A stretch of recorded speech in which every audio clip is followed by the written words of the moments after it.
The story opens on a powerful household, its prestige symbolized by a turtle crest and raining gold coins. This is the domain of Fernan, a man defined by overwhelming wealth and a fierce hunger for money. At an academy debate, Fernan shamelessly proclaims to the crowd that money is the most valuable thing in the world.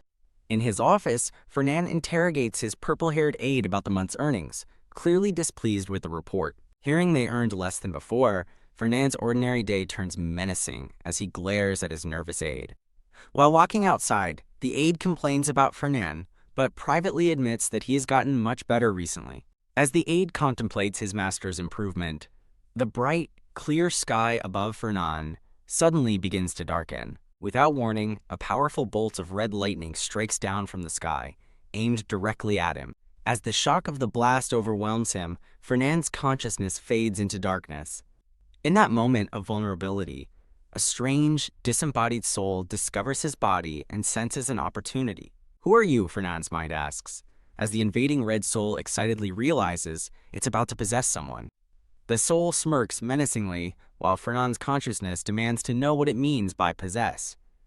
As the soul continues its confusing babble, Fernand's mind begins to fracture under the psychic assault. He instinctively realizes the terrible truth. This strange entity is trying to steal his body. The spectral red hand of the invader reaches out, ready to take control of its new vessel, Uog. Using his last bit of mana, Fernand fights back, making the surprised soul cry out in pain. Despite its sinister appearance, the invading soul was defeated with surprising ease. But the victory unleashes a violent backlash of energy, shattering Fernand's very being. In the aftermath, a torrent of memories he cannot recognize floods his mind. He is completely overwhelmed, falling through a chaotic cascade of information and forgotten events. Gritting his teeth in agony, he endures the painful infusion of the soul's memories. Snap! The purple-haired aide rushes to his side, catching the dazed young master as he collapses. As he comes to, Fernand sees a strange premonition reflected in his own eyes. His house will fall. The vision reveals a terrible prophecy, the end of the world, and his own future as an expelled, homeless man. The revelation of a fate worse than death leaves Fernand reeling in absolute disbelief. But the thought of losing all his money twists his shock into a terrifying, crazed grin. He furiously rejects the very idea as complete and utter bullshit. Haunted by the experience, Fernand now sits through his classes, trying to understand why that soul targeted him. As the lecture ends, he remains lost in thought, desperate to know why he received those memories. Though his research yielded no answers about the soul, he could not ignore what the memories showed him. He came to one chilling conclusion. The prophecies he witnessed are true. Everything he has checked so far has been 100% accurate, confirming his fears. Yet even as he continues to amass a fortune, the knowledge brings him no happiness. After all, if the prophecies are true, his entire world is destined to shatter. With his fall from grace looming, he knows he must verify every detail of the future he saw. Back in his room, the purple-haired aide makes small talk about his lessons while helping him change. Agreeing to coffee, Fernand casually picks up a newspaper, his mind elsewhere. He begins searching the paper for news from the academy, seeking to confirm another part of the prophecy. Noticing his behavior, the aide asks if he's unwell, but Fernand coolly dismisses his concern. The aide presses, pointing out that Fernand's anxious behavior started about half a year ago, right after the lightning strike. He recalls his master's recent impulsive decisions, like suddenly demanding they double it, a far cry from his usual caution. The aide wonders if these strange behaviors are side effects from being struck by lightning. Fernand smirks. He knows those strange choices were guided by his prophetic knowledge, and they paid off handsomely. He freezes, finding the name Ain't Armian in the paper. Another part of the prophecy has come true. Abruptly cutting off his aide's questions, Fernand declares he must leave for the south immediately. The aide is left standing alone, utterly bewildered and still holding the now unwanted coffee. Fernand travels to the southern wetlands, a magical, artificially created part of the island. Riding through the woods, he resolves to confirm the credibility of the prophecies once and for all. He reflects on the three key visions that were permanently burned into his brain. First, being expelled from his family. Second, going broke. And third, becoming homeless. The thought of being homeless twists his fear into a grimly determined smile. No, he rewinds the memory, focusing on the details of the future he witnessed. He recalls the second prophecy. The 72 demons summoned 1,000 years ago by King Kolomo will return. Third, the visions showed a host of monstrous demons and a dark, menacing night. And finally, the prophecy revealed the future hero who saves the world, Ain't Armian.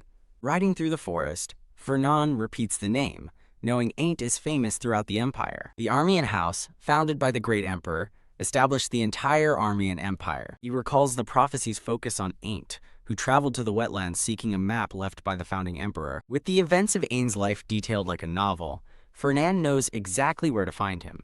The surest way to test the prophecy is to see if Ain't acts exactly as predicted. Gritting his teeth, he focuses on Ain't, the main character of this whole prophetic mess. He is also the one directly tied to Fernand's terrible future, a vision of Ain't serving him expulsion papers. Whoa. The worst part he reflects is not knowing why Ain't will grow to hate him so much. While parts of the future are blurry, he understands the general flow of events leading to his downfall. The official reason is collaborating with demons, an accusation he finds utterly absurd. Arriving in the wetlands, he knows Ain't is here somewhere, looking for a hidden dungeon.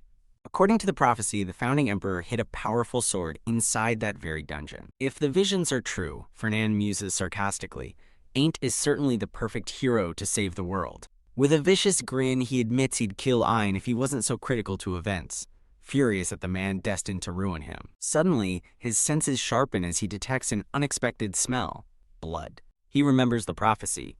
Ain't gets injured by a croaker on his way to the dungeon. Spotting a blood trail leading into a massive tree, he assumes the young hero couldn't handle the apex predator. He approaches the gnarled roots, wondering if this is the prophesied dungeon entrance. So far, he observes, everything has unfolded exactly as the memories foretold. He decides to check if Ain't is inside, but stops short with a surprised, "Huh?" He's found Aunt Armian, wounded and surprised, and realizes he may have arrived too early. Deciding to feign a chance encounter, Fernand tells Ain't he's trespassing. A shocked Ain't asks how he knows his name. Fernand coolly asks if there's anyone in the Empire who doesn't know him.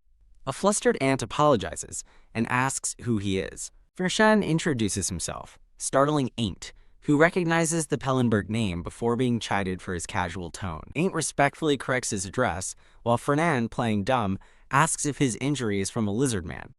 Wincing, Ain't clarifies that he was attacked by a croaker.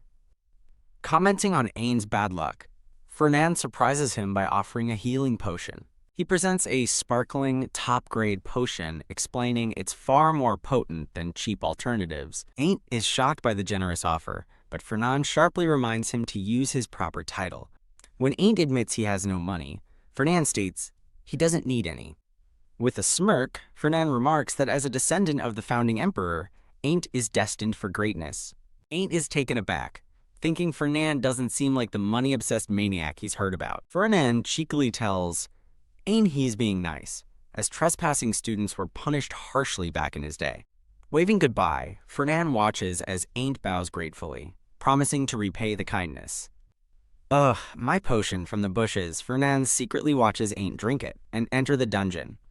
After waiting some time, Fernand follows him into the dungeon's illuminated corridor. Inside, he confirms the dungeon is real and assumes Ain't must have cleared the way. He inspects a lantern, confused by the lack of mana signatures from the magical lights. He realizes it's a permanent magic lantern and wonders if Ain't left the valuable item behind out of ignorance. Doubts creep in as he recalls Ain't's naive gratitude. Is this really the person he should trust with the world's future? He replays the prophecy, where Ain't was supposed to enter the dungeon badly injured and out of options. In that version of events, Ain't's low-quality potions barely did anything against his severe wounds. Even so, the prophecy showed him continuing forward, leaving a bloody trail. His eyes lock onto the vision's focal point, a sword on an altar, which he was instinctively drawn toward. The prophecy shows a simple long sword on an altar, yet it calls irresistibly to Ain't's mind. As Ain't grabs the hilt, a brilliant light flares, enveloping him in the dark chamber. The vision ends, and Fernand stands in the now empty chamber, sensing only faint traces of magic. He confirms this was where the sword lay, but Ain't has vanished, proving the prophecy's accuracy. With his eyes glowing, Fernan accepts the horrifying truth. The prophecies are real. He relives the vision of his expulsion, where Ain't orders him to disappear forever as an act of mercy. Clutching his head in despair, he curses his terrible, inescapable future. His anguish hardens into a glare of pure, seething fury. He recalls the prophecy acknowledging Ain't as the chosen protagonist of the coming era. Ain't is destined to be the hero who protects the world from the prophesied demon invasion. Back in his office, Fernan sits lost in thought, pondering his next move. Viewing Ain't as a skyrocketing stock, he decides he must become a loyal follower to profit from the hero's rise. He worries, however, as Ain't's honorable nature clashes with his own materialism. Imagining Ain't's righteous fury at a monetary offer, Fernan struggles to find the right approach. The purple-haired aide, overhearing his muttering, asks him what's so tough. Fernan poses a hypothetical to his aide, Hyde, about investing in a guaranteed-to-succeed guild. Hyde says he'd invest immediately. When Fernan asks what he'd do if their styles clashed, Hyde sees no problem with it. Hyde reminds him of his own philosophy, that money can match any style, sparking a revelation in Fernan. Fernan grins, realizing that, in the face of massive profit, personality differences are trivial. Deciding he needs more information, he resolves to go meet Ain't right now. Hyde is shocked, reminding him that he has guests arriving soon. Sighing, Hyde complains that Fernan is running off again, just like he did yesterday. The scene shifts to the academy, explaining that the top 10 students reside in the elite Ravados Hall. Students ranked 11 to 30 are placed in the respectable Bless Hall, and the rest, ranked 31 and below, are dismissed as bottom feeders in a lesser dorm. A fiery blue spirit explodes in rage, shouting about the indignity of Debess Hall. The spirit, the ego of Gardner Alphen Parson from Ain't's new sword, is livid that a royal Armian descendant is in the lowest ranked dorm. Unbelievable, the spirit yells as Ain't calmly continues reading his book. As Gardner rants about the dishonor, Ain't innocently asks why he's bringing up demons. Gardner furiously blames demon interference for the situation, making Ain't wonder if he's being subtly insulted. Ain't calmly admits he's in the low-tier dorm because he's weak, a confession that stupefies Gardner. Blaming the first emperor, Ain't begins to explain the history of his family's decline. He recounts how the emperor abolished imperial succession in favor of an election between 7 great houses. The emperor also donated most of the Armian family's lands and assets to the empire. As a result, the Armenian household declined, and even their secret sword techniques were lost. Though still a prince elector, Ain't couldn't train properly. Gardner awkwardly offers his full support to restore Armian's glory. Gardner wonders if the late emperor left him behind for this very purpose, just as Ain's eyes widen with surprise. A voice from the hall calls Ain's name, and Ain't wonders who is visiting him unannounced. The visitor identifies himself as Ain's senior, leaving him even more confused. Click a hand, turns the handle, opening the door to Ain's room. Fernan stands in the doorway with a confident smirk, startling Ain't as he asks if he's busy. Ain't confirms he isn't busy, so Fernan asks to borrow some of his time. Citing the public hallway, Fernan suggests they speak somewhere more private. Ain't agrees but asks for 10 minutes to get ready. Pulling rank, a chibi Fernan scolds him for making a senior wait, and Ain't hastily promises to be ready in 5 minutes. Fernan tells him to meet in front of the dorms as Ain't rushes to change. Inside, Gardner the Spirit rages, calling Fernan an ancient boomer for his attitude. Ain't explains that it's Fernan Pallenberg, but Gardner scoffs at the nouveau riche family. As Gardner fumes about a commoner summoning royalty, Ain't silently wonders what Fernan wants from him. Waiting outside, Fernan notes Ain't brought the sword and muses. He's probably not there to ask for payment on the potion. Ain't explains he just feels calmer with the sword, and Fernan assures him he understands the sentiment among knights. Fernan recognizes the sword contains Gardner's ego, as Ain't nervously asks why he was summoned. Fernan casually offers to treat him to a meal, saying it's nothing major. Surprised, Ain't politely declines, noting the place is expensive, but Fernan insists he can pick anything he wants. As Fernan casually browses the menu, a nervous Ain't awkwardly looks through his own. Fernan fumes internally about being wrecked by this naive kid, while Ain't frets over the expensive menu. Fernan pivots, catching Ain't off guard by asking about his goals after graduation. He points out that while others build connections, House Armian has avoided society to focus on rebuilding. Ain't proudly states that the Armians are still royalty, even if only in name, impressing Fernand with his conviction. Fernand notices the determined look in Aint's eyes when he talks about his dream. Concluding that Aint has strong ambition and pride, Fernand breaks the serious mood by asking if he's chosen his food yet. Fernand continues his lighthearted probing, asking about dietary restrictions and even his MBTI, leaving Aint baffled. Later that night, Fernand reflects, believing he now has a general read on Andarmian. He's glad he didn't just offer a sponsorship, instead beginning a mental stock analysis of Aint. His analysis rates Aint's appearance and potential as high, but assets and brains as low, noting his strong family pride. The analysis deems Aint a super blue chip stock, perfect for an end-of-the-world portfolio. Fernand smirks, glad he didn't offer money up front. He concludes that for a personality like Aint's, a subtle approach will work better than overt kindness. With a devious grin, Fernand resolves to slowly build trust and gradually integrate himself into Aint's life.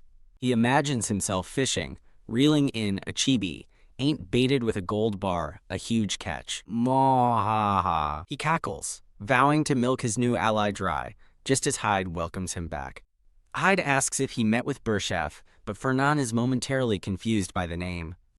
Hyde reminds him that Luina Berchef was scheduled to discuss her debt today, making Fernand realize his mistake. Hyde explains that Berchef waited for 3 hours before finally giving up and leaving. Fernand coolly states that it's all the better if she's discouraged, as Hyde suspected. He resolves to maintain pressure on Berchef, a target he has put much effort into cornering. Aye. Fernand suddenly cries out, clutching his head in pain as Hyde rushes to his side in alarm. He brushes it off as a headache, but a new vision begins, his eyes glowing with prophetic power. He realizes it's a new prophecy, a part he couldn't see before, appearing as fragmented, glowing words. The vision clarifies, describing a woman whose defining feature is her aquamarine eyes. The prophecy shows a noble woman with flowing hair, whose sword is described as beautiful and alive. Ains was captivated by her sword's dance under the moonlight. Though she has the talent of a royal knight, the vision reveals a darkness in her heart. The vision reveals Aint wanted to free her from House Pellenberg, making Fernand realize this may be why Aint will grow to hate him. His vision ends, showing the woman with aquamarine eyes, Luina Berchef, waiting patiently. Back in reality, Fernand lets out a single, furious curse. He forces a strained grin, sweating as the terrifying implications of the vision sink in. He quickly assures the concerned Hyde that his outburst wasn't directed at him. Elsewhere, Luina Berchef waits, thinking of Fernand Pellenberg. She wonders why he summoned her again after standing her up, knowing she is desperate because of her debt. With a weary look, she wonders if he's trying to crush her spirit once and for all. She remains silent as a man's silhouette appears behind a partition. From behind a screen, Fernand observes her, sensing her annoyance and recalling House Berchef's history as border dukes. He remembers they were once a powerful electorate house that protected the empire's northern frontier. However, after a devastating monster attack, their legacy collapsed and their glory vanished. To rebuild, Berchef was forced to sell everything she owned. Even selling official deeds and her electoral rights wasn't enough to cover the costs. The one who offered help was his own father, Duke Evan Pellenberg. But his father's offer of help was not at all what it seemed. With menacing red eyes, the Duke saw Berchef's tragedy as the perfect opportunity for his own gain. His memory reveals that House Pellenberg deliberately isolated House Berchef, blocking all other nobles from offering financial aid. While Berchef survived, Fernand recalls, the crushing interest left them suffering. He grimaces, annoyed he couldn't get their secret sword arts. A new analysis screen for Luina Berchef shows high potential but low assets, identifying her as a debtor, a future royal knight, and Aint's future lover. Fernand fumes, resentful that Aint is destined to revive his house, save the world, and even find love. He decides that acquiring the secret techniques is secondary. He must at least ensure Luina doesn't end up hating him. Walking toward the dinner table, Fernand coolly greets Luina, who is already seated and waiting. He apologizes for missing their appointment the previous night, claiming he was out of it and simply forgot.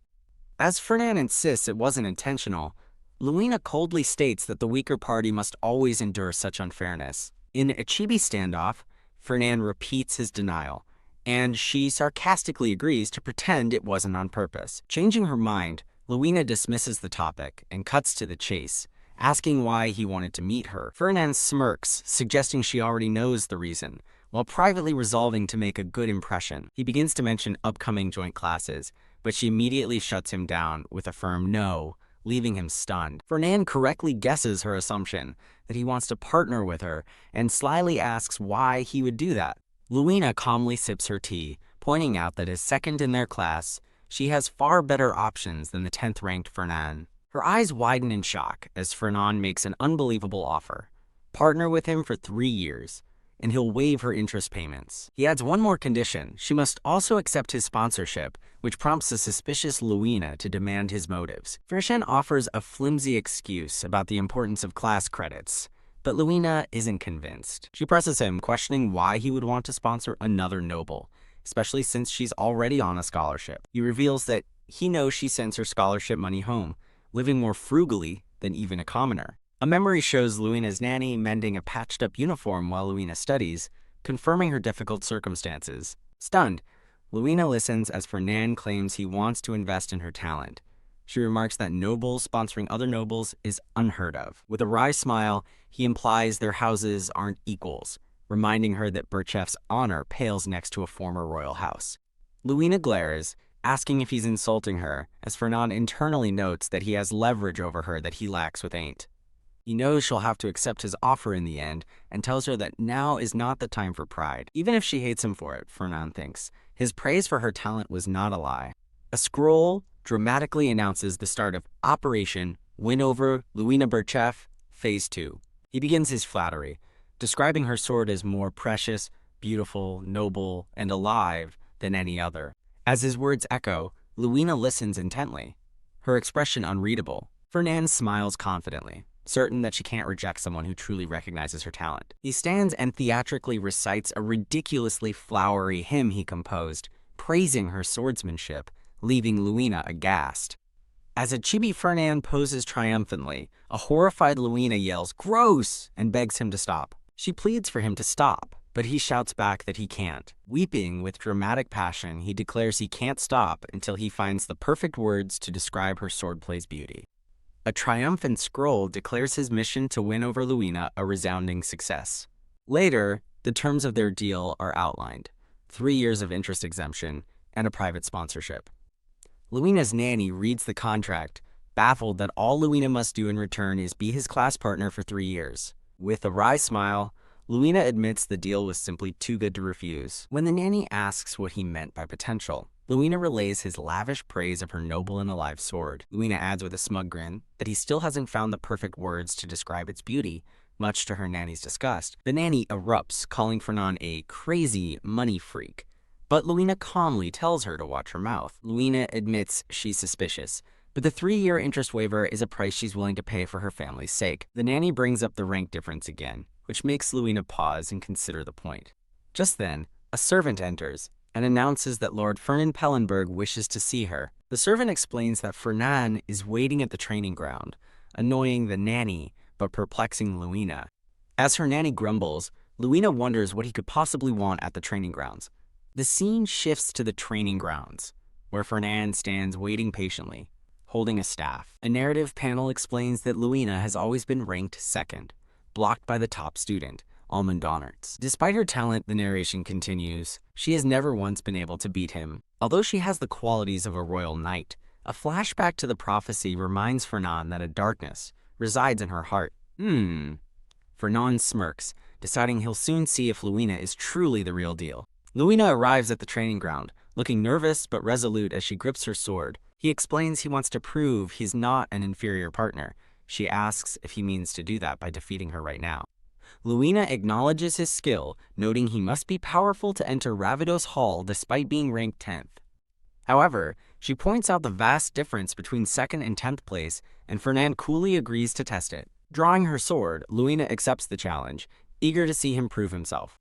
Fernan offers her the first move, and with his staff glowing, Luina accepts the offer. He unleashes a terrifying spell, summoning massive red crystalline rocks that hover menacingly above Luina. As Fernan chants an incantation, the jagged rocks rain down on Luina, who prepares to counter. FWAH. With a single powerful swing, Luina unleashes a wave of blue energy, shattering the magical rocks. She stands confidently amidst the debris, having neutralized his opening attack. Luina charges forward, cutting through a swarm of dark red energy tendrils summoned by Fernand. The air crackles as their red and blue energies clash violently in a flurry of attacks. From above, the duel is a chaotic storm of light and shadow as the two powerful students trade blows. Believing she has an opening, Luina's eyes gleam as she thinks, "Got you." However, Fernand instantly conjures another complex magic circle, leaving her stunned by his relentless assault.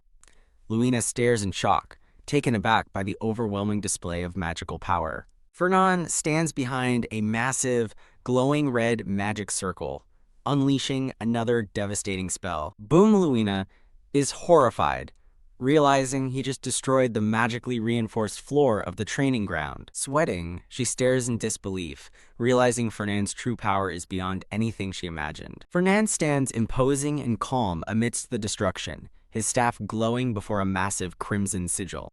A sinister smirk crosses his face as his red eyes glow with immense power. Luina is thrown back, struggling to defend against the endless barrage of red magical attacks. She thinks, "No way," as the assault intensifies. She can't believe he's casting high-level spells one after another without pause.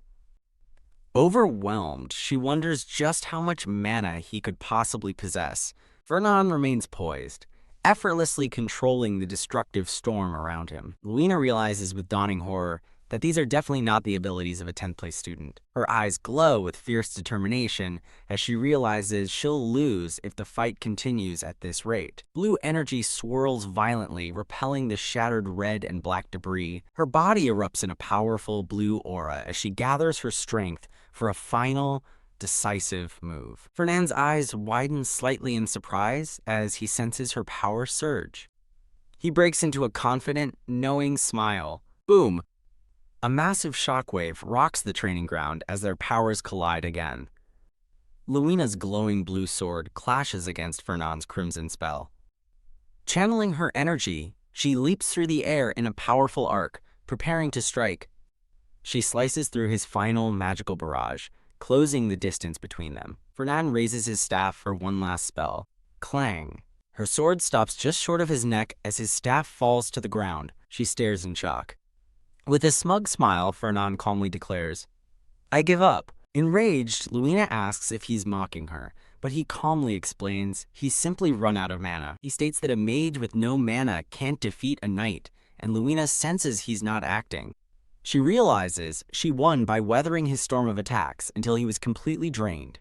TSK, even though she technically won, Luina feels cheated, like it wasn't a real victory at all. Later, Fernand tells Luina he has something to give her, and she looks at him with curiosity. He presents her with a beautifully wrapped gift, explaining it's a prize for beating him, and that he heard she likes chocolate. Luina's eyes sparkle at the sight of the chocolate as Fernand offers other exotic options, like Freudian specialty, World Tree Bark chocolate. He continues listing rare treats like crack and ink chocolate, smugly saying he has them all. Luina's expression freezes in suspicion. She angrily accuses him of doing a background check, but he coolly tells her to wipe her drool and denies doing it. A chibi Fernand clarifies he just learned about all ranked students, prompting an annoyed Luina to retort that that's exactly what a background check is. Luina questions the logic of giving her chocolate for winning a duel, pointing out that she's not a child. When Fernand feigns taking back the gift, Luina snatches it, insisting she never said she wouldn't accept it. As Fernand turns to leave, Luina stops him, asking, "Why?" He looks back, puzzled. She marvels at his great reserves of mana, which allowed him to sustain such brutal, one-sided attacks. Luina admits his power was so immense that she didn't dare try to guess his limits. With a knowing smirk, Fernand cryptically states that a merchant doesn't put himself at the front. Later, Hyde asks what happened as he looks at Fernand's shattered staff lying on the floor. Fernand, examining a cracked green magical core, casually explains he fought Luina and that she was surprisingly strong. He tells Hyde he underestimated her, as both his mana storage and amplifier were destroyed, and she kept fighting even after he ran out of mana. Hyde questions his use of such precious items. Fernand coolly explains it was a future investment, and when Hyde asks if it was for the future's sake, he vaguely agrees. Hyde worries that Fernand's lightning strike side effects are returning, but Fernand is lost in thought, muttering, beautiful. He reflects that Ain's assessment was correct. Luina Berchef's swordsmanship is fast, awe-inspiring, and noble. A vision of Luina's powerful sword stance flashes through his mind. Fernand now truly understands why his father was so desperate to acquire the Berchef's secret swordsmanship. Hyde admits he usually understands Fernand's plans but is baffled this time, wondering why Luina isn't the top student if she's so talented. An exasperated Chibi Hyde yells, "Young master," asking if her poor ranking is simply due to a lack of proper equipment. Hyde asks what he'll tell the Duke, given how much he wanted the Berchef's sword style. Fernand admits he's now worried. Hyde bluntly suggests the Duke would rather just kill him, explaining it's less paperwork than excommunication. Fernand doubts his father would murder his own son over a ruined plan. Fernand imagines his father dramatically fainting in anger after reading the letter detailing the new situation with Berchef. To distract himself from his father's potential wrath, he buries himself in research about demons. At last, a reply from his father arrives. A grim-faced Hyde notes that the response came much faster than expected, and that the moment of truth is here. Fernand asks Hyde if his father sent a separate message, but Hyde's chibi form gives a stiff "no," prompting Fernand to ask why he looks so worried. Hyde morosely says he believes today may be his last day of service, but Fernand dismisses his fears, certain this isn't grounds for excommunication. As he reassures himself, he opens the letter, which bluntly accuses, "You've been possessed by a demon," signed by his father, Ivan Pellenberg. With a terrifying grin, Fernand informs a panicked Hyde that he must see his father immediately. Arriving at the Grand Pellenberg estate, Fernand internally strategizes, knowing he can't reveal he has a book of prophecy. A butler informs him that His Excellency is waiting, as Fernand frets that he can't prove the prophecy's existence. He follows the butler, worrying his father will assume he's trying to sabotage the family. As a heavy door creaks open, Fernand resolves to offer something that can offset the loss from the Berchef incident. Seated at a grand desk, Duke Evan Pellenberg remarks that Fernand seems more normal than he'd thought. The Duke continues, stating he initially assumed his son had gone crazy from taking a strange medicine. He demands an explanation for his recent actions, sarcastically suggesting he was possessed by the demon the first emperor killed. When his father asks for an investment better than the Berchef swordsmanship, Fernand stonewalls, refusing to tell him. The Duke reminds Fernand that he is speaking not as a father, but to a criminal who has threatened their family's fortune, a fact Fernand acknowledges. Fernand confidently asserts that he can bring the family far greater profits than the swordsmanship ever could.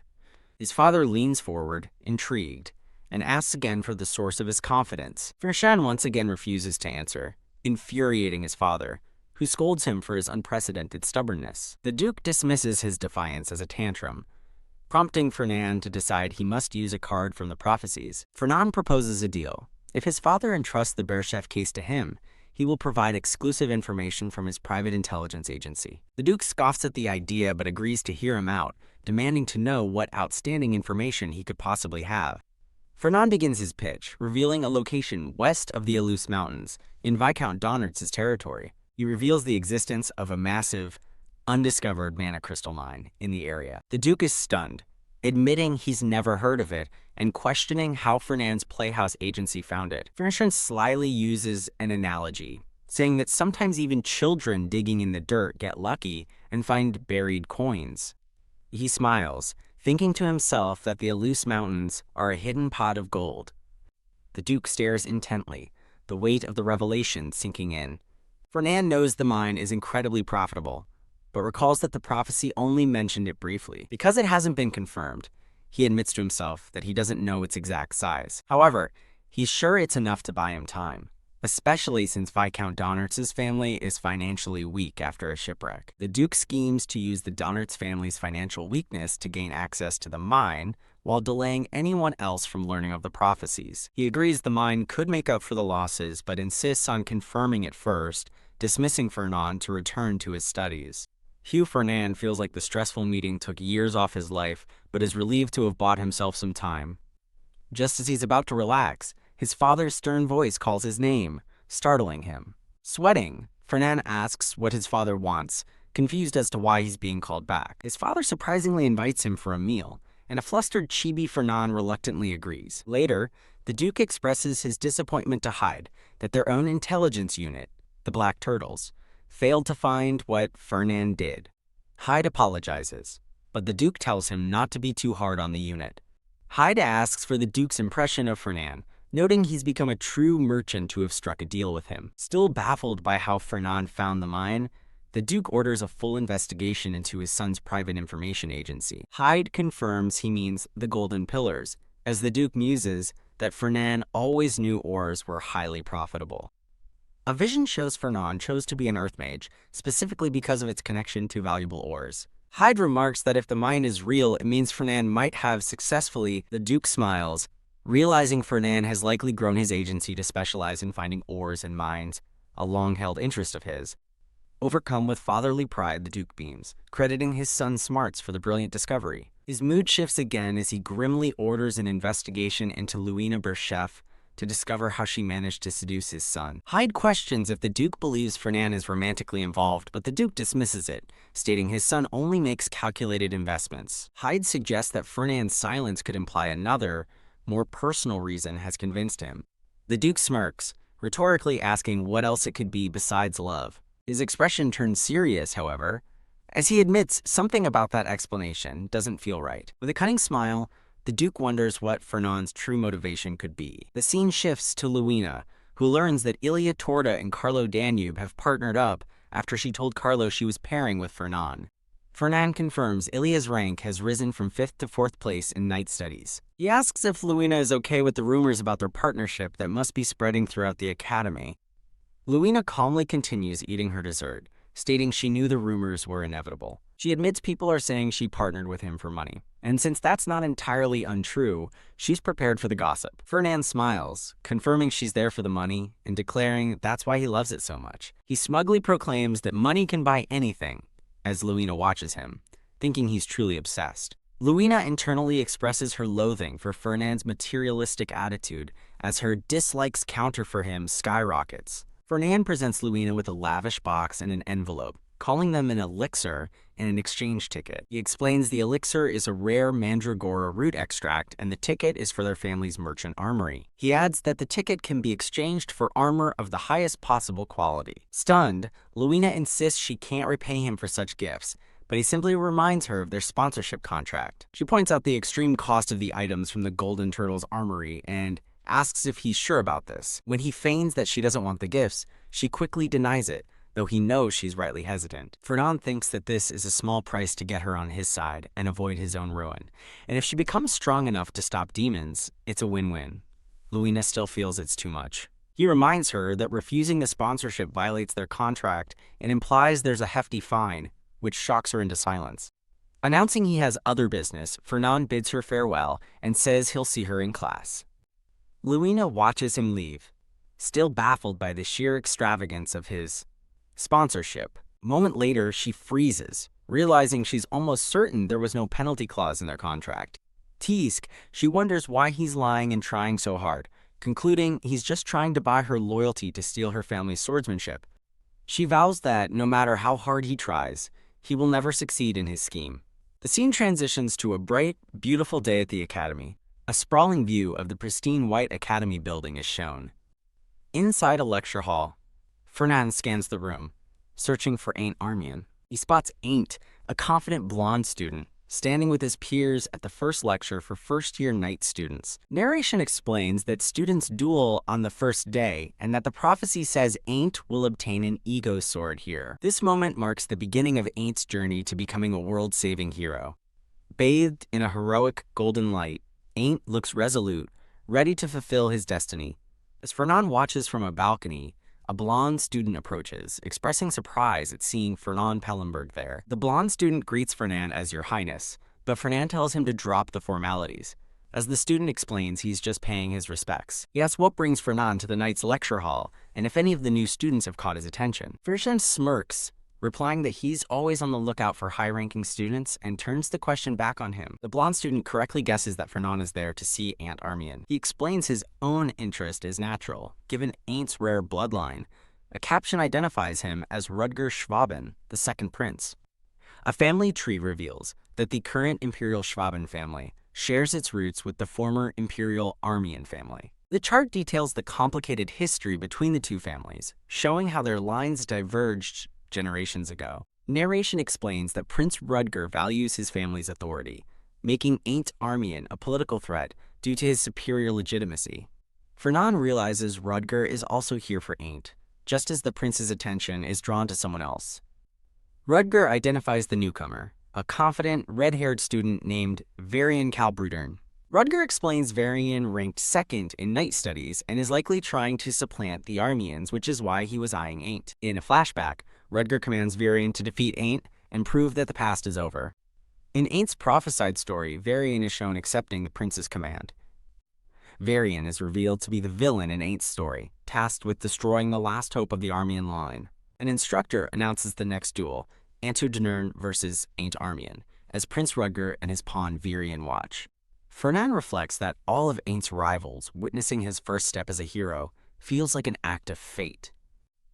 Finding the matchup interesting, the instructor raises his hand and yells for the duel to begin. In a flash forward, Ain't stands victorious over his opponent, marking the moment his legend begins. As his name spreads, Varian and Rutger watch grimly, while Fernan wonders if the prophecy will validate his investment. With glowing purple eyes, Fernan smiles, confident his bet on Ain't will prove correct. The scene jumps back to the present as the instructor shouts, "Start!" Ain't's opponent, Anto, looks ready for a fight. Anto immediately lunges at Ain't with incredible speed, beginning the duel with a ferocious charge. Ain't is visibly startled by his opponent's sudden, aggressive opening move. Playing their swords collide in a shower of sparks as Ain't barely manages to parry the first blow.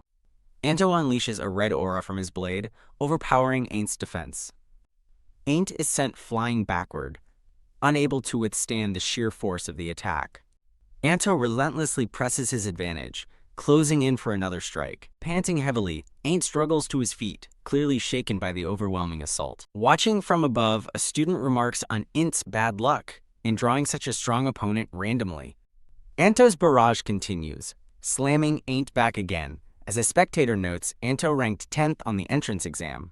The fight seems mismatched, pitting the 10th-ranked Anto against the 38th-ranked Ain't. Rutger watches with disdain, calling the one-sided fight boring and dismissing the 38th-place Ain't. Deciding he's seen enough, Fernan turns to leave the uninteresting spectacle. But he stops, sensing a change in the fight and noting things aren't as they seem, puzzling Rutger. Ain't's sword begins to glow, with a brilliant golden light as he prepares a counterattack. The blinding light reflects into Anto's eyes, catching him completely by surprise. Stunned, Anto freezes, shocked by his opponent's sudden surge of power. The crowd murmurs in disbelief, with Rutger refusing to believe that Anto could be losing. Even Varian looks concerned, sweating as the low-ranked Ain't begins to turn the tide. Rutger critiques Anto for getting flustered, calling his emotional display a sign of immaturity. But as soon as Ain't composed himself, the entire flow of the battle was instantly reversed. Anto seethes with disbelief and rage, unable to accept that he might lose to a guy who only ranked 38th, and he furiously unleashes his dark red aura. He channels his power into a desperate, furious strike against Ain't. Students in the crowd gossip, admitting Ain't did well, but still has no face to save after his poor exam rank. Rutger smirks, conceding that forcing a 10th-place student to use his aura means Ain't has lived up to his name. As Rutger dismisses Ain't as talented but limited, Fernan questions if Ain't is truly talentless at all. Anto puts all his strength into one final, desperate attack with his glowing red sword. With newfound confidence, Ain't meets the attack head-on, declaring that he is not talentless. Clang. Their swords lock in a final explosive clash of power, the outcome hanging in the balance. Fernan realizes Ain't's poor performance wasn't from a lack of talent, but from an unsupportive environment. Clang in a final, explosive clash, Ain't's golden aura surges against Anto's red power. As Fernan watches with a knowing smile, he thinks to himself that Ain't Armian is special. With eyes blazing gold, Ain't prepares to prove just how special he truly is. Prince Rutger watches in disbelief as Fernan internally identifies Ain't as the prophesied protagonist of this world. Ain't, glowing with power, brings his sword down for the final blow while his rivals watch. The red-haired Varian Kalbrudern watches intently, his confident smirk gone. Clang, their blades clash one last time in a dizzying blur of motion. Fadanto Denern collapses to the ground, utterly defeated. The instructor raises his arm, ready to declare the shocking outcome of the duel. He shouts Ain't Armin's name as the victor, who raises his shining sword in triumph.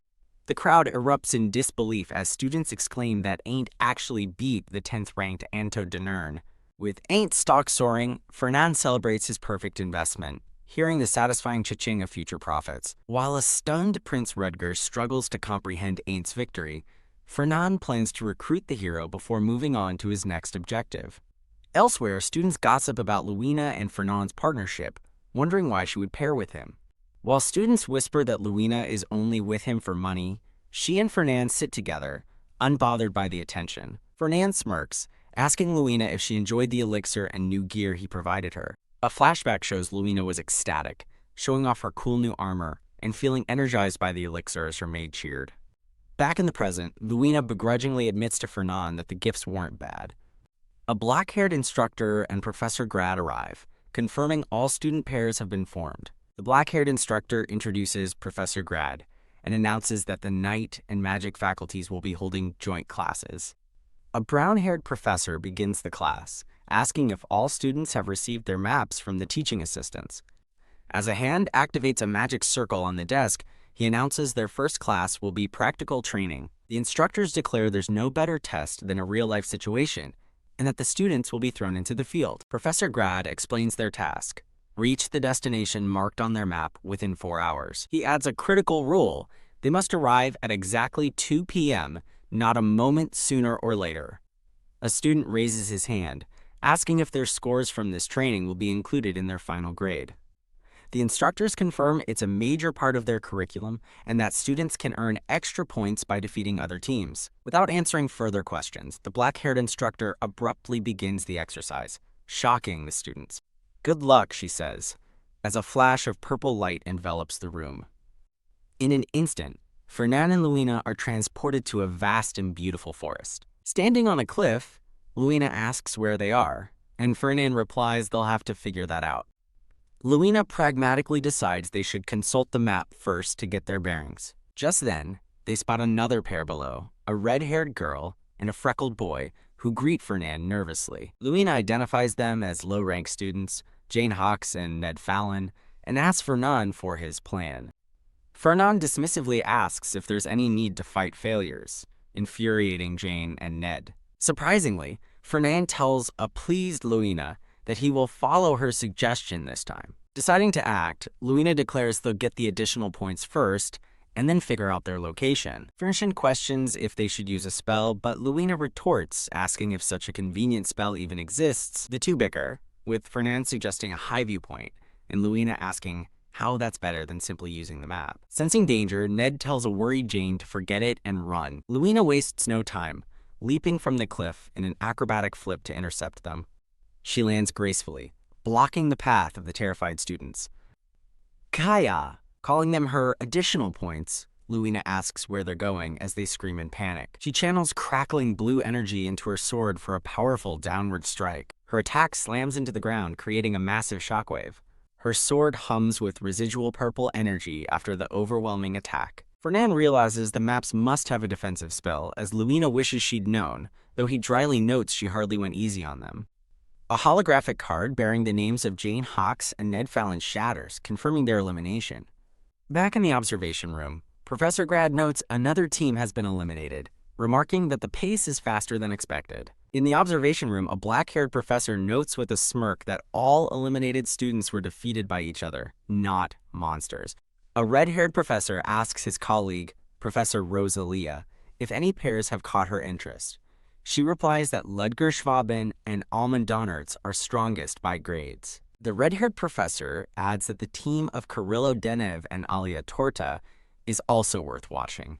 However, Professor Rosalia declares she's most interested in another pair, as Luina and Fernand appear in a powerful pose. She names Luina Berchef and Fernand Pellenberg as her focus, and the red-haired professor notes that everyone has been talking about them. The red-haired professor speculates that Luina must have partnered with Fernand for money, as he notes Fernand's apparent lack of passion for grades. He concludes there must be a different reason for their pairing, and Professor Rosalia agrees it's not about grades. She explains that if Fernand truly wanted, he could achieve any grade he desired without Luina's help. The red-haired professor is confused, pointing out that Fernand has consistently ranked 10th no matter what. Professor Rosalia explains that consistently ranking exactly 10th is far stranger than an excellent student simply not getting first place. She reveals that Fernand aces his written exams, but deliberately loses points on his skills tests to maintain his 10th place rank. He perfectly calculates his score to stay just within the prestigious Rividos Hall without drawing too much attention. The red-haired professor, who assumed Fernand just disliked attention, asks if she's saying Fernand is hiding his true skill. Professor Rosalia confirms this, revealing that Fernand and Luina were the ones who recently destroyed the training ground. Shocked, the red-haired professor says that level of destruction shouldn't be possible for students, which Rosalia agrees is why she's so curious. She clarifies that she is not curious about why Fernand was hiding his skill.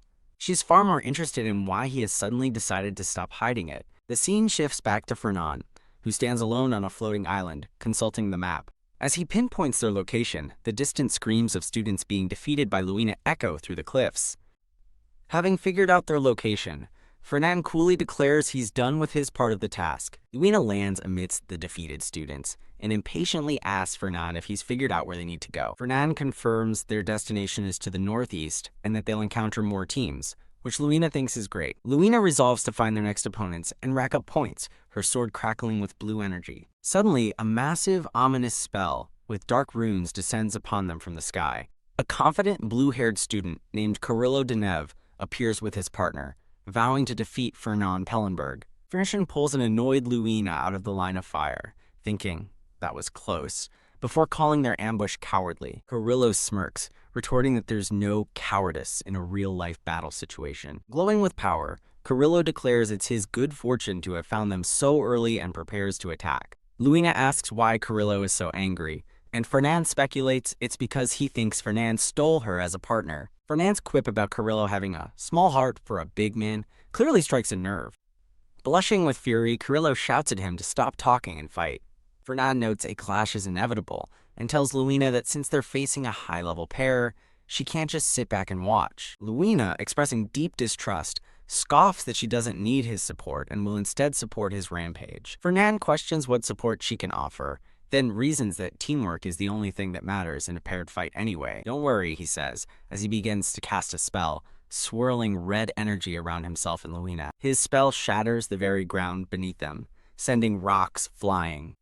Carrillo and his partner brace themselves as the debris from Fernand's spell hurtles toward them.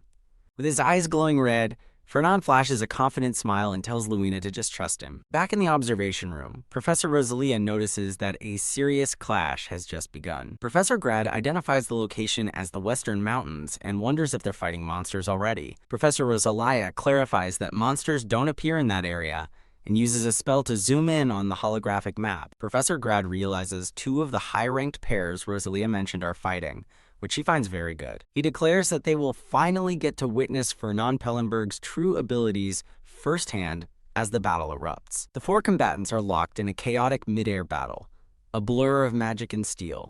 As Luina clashes with her opponent, Carrillo unleashes a powerful lightning attack on Fernand. Luina is suddenly shocked, realizing her body feels unusually light. She realizes with disbelief that Fernand must have cast a buff spell on her, wondering when he even had the chance. Fernand stands resolute, surrounded by the dark, swirling remnants of his magic. Carrillo's partner is stunned, unable to believe Fernand had the luxury to cast a buff spell during their attack. Fernand winks, smugly thinking, "Aren't I the best?" while a comically enraged Luina calls him crazy. Alia Torta leaps from the cliff, bringing her sword down in a powerful arc toward Luina. Refocusing mid-battle, Alia resolves to ignore distractions and take down her opponent first. Boom! Their blades meet in a blinding explosion of force, shattering the ground around them.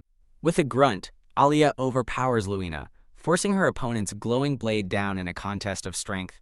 Nearby, Carrillo Deneuve smirks as crackling blue lightning gathers in his hand for a follow-up attack. Startled, Luina realizes her sword has been stopped not by Alia, but by a sudden surge of lightning.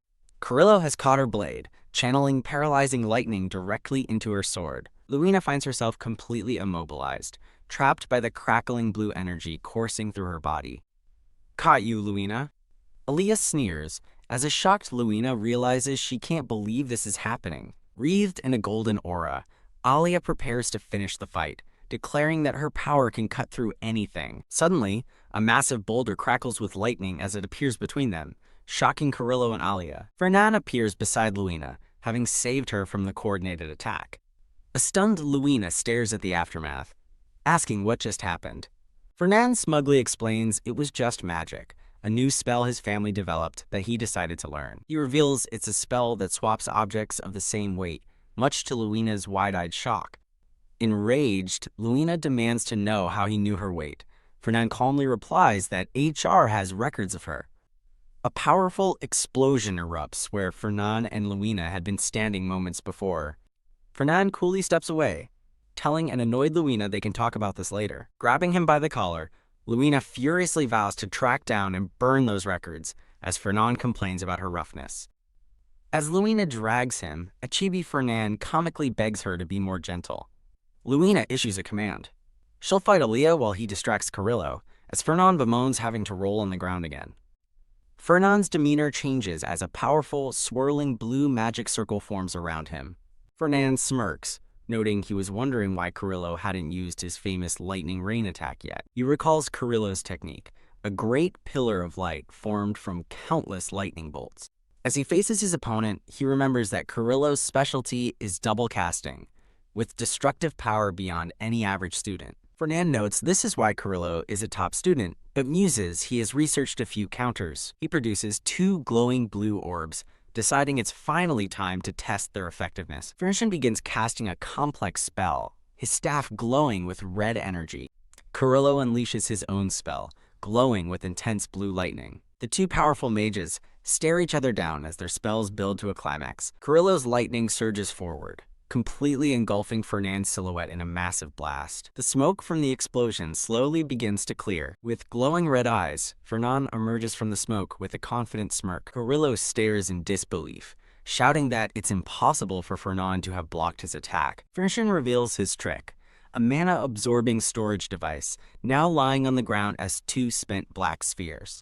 He adds with a smug smile that he made some improvements to the expensive but effective devices. As Fernan daydreams about the money from mass-producing his invention, an enraged Carrillo accuses him of cheating with a cowardly artifact. Fernan coolly dismisses the accusation, reminding a flustered Carrillo that this is supposed to be live combat. Realizing he's been outplayed, Carrillo glances away in panic, suddenly worried about his partner, Alia. Fernan watches the unfolding battle with a knowing, confident smile. Her eyes blazing with blue energy, Luina declares it's time to put an end to her fight. Luina and Alia clash in a blinding flurry of blue lightning and steel. From a clifftop, Prince Rudger and Varian watch the distant battle unfold. Rudger calmly observes that the 4 presences have dropped to 2, meaning their rivals have been eliminated and moved by assistance. Varian assumes Fernan and Luina were unlucky to face Carrillo, whose lightning few mages can block. Rudger corrects him, stating that Fernan and Luina won, explaining Fernan can no longer hide his true abilities while partnered with her. He predicts that Fernan will be forced to reveal his strength to match Luina, causing his rank to soar. Rudger adds that in their competitive world, rivals are always waiting for you to fall. Turning to a crowd of students below, he declares he can't just watch his rival's talent from a distance.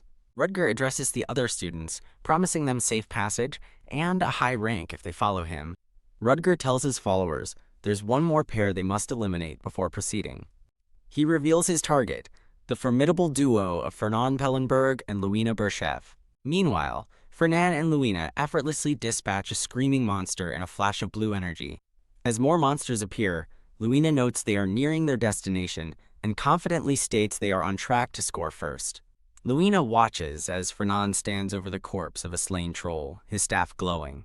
As he begins collecting troll's blood for potions, a confused Luina asks if harvesting it is truly necessary. She scoffs at the meager profit, but Fernan insists all money matters, prompting her to criticize his well-known greed. Sighing that it was worth it to scout him, Luina dismissively tells him to get moving if he's done. They bicker as they walk, with Fernan teasing her for being mad for grades, and Luina retorting it's better than being mad for money. Her expression turns serious as she reveals she has a crucial reason for needing to achieve the top rank in her class. Suddenly sensing danger, Luina calls out to Fernan, who agrees he feels it too. At least 20 people approaching. Fernan's eyes narrow as he realizes the grim truth about their pursuers. He finishes his thought as an entire mob of students descends upon them, confirming they are the sole targets. A chaotic battle erupts as Fernan and Luina fight back-to-back against the swarm of attackers. One of the ambushers, wielding a massive greatsword, leaps in for a devastating strike. Luina calmly parries the blow, unleashing a massive shockwave upon impact. She is stunned to recognize her opponent, shouting the name of the top-ranked student, Almond Donards. The two elite warriors engage in a furious, high-speed clash of blades. A powerful explosion of force from their parry sends both Luina and Almond flying backward. They both land gracefully, poised and ready to continue their duel. The two fighters charge at each other once more, their blades about to meet in another powerful collision. Luina focuses her energy, her eyes and sword glowing with intense blue power. Almond meets her intensity, his body and weapon wreathed in a determined golden aura. Their enhanced swords collide with a deafening clang, erupting in a shower of brilliant sparks. Elsewhere on the battlefield, Prince Rutger unleashes a powerful torrent of fire magic down on Fernan. Oh my. To Rutger's surprise, Fernan effortlessly blocks the fire with his own dark magic. Fernan unleashes a counterattack, conjuring a swarm of dark, rock-like projectiles.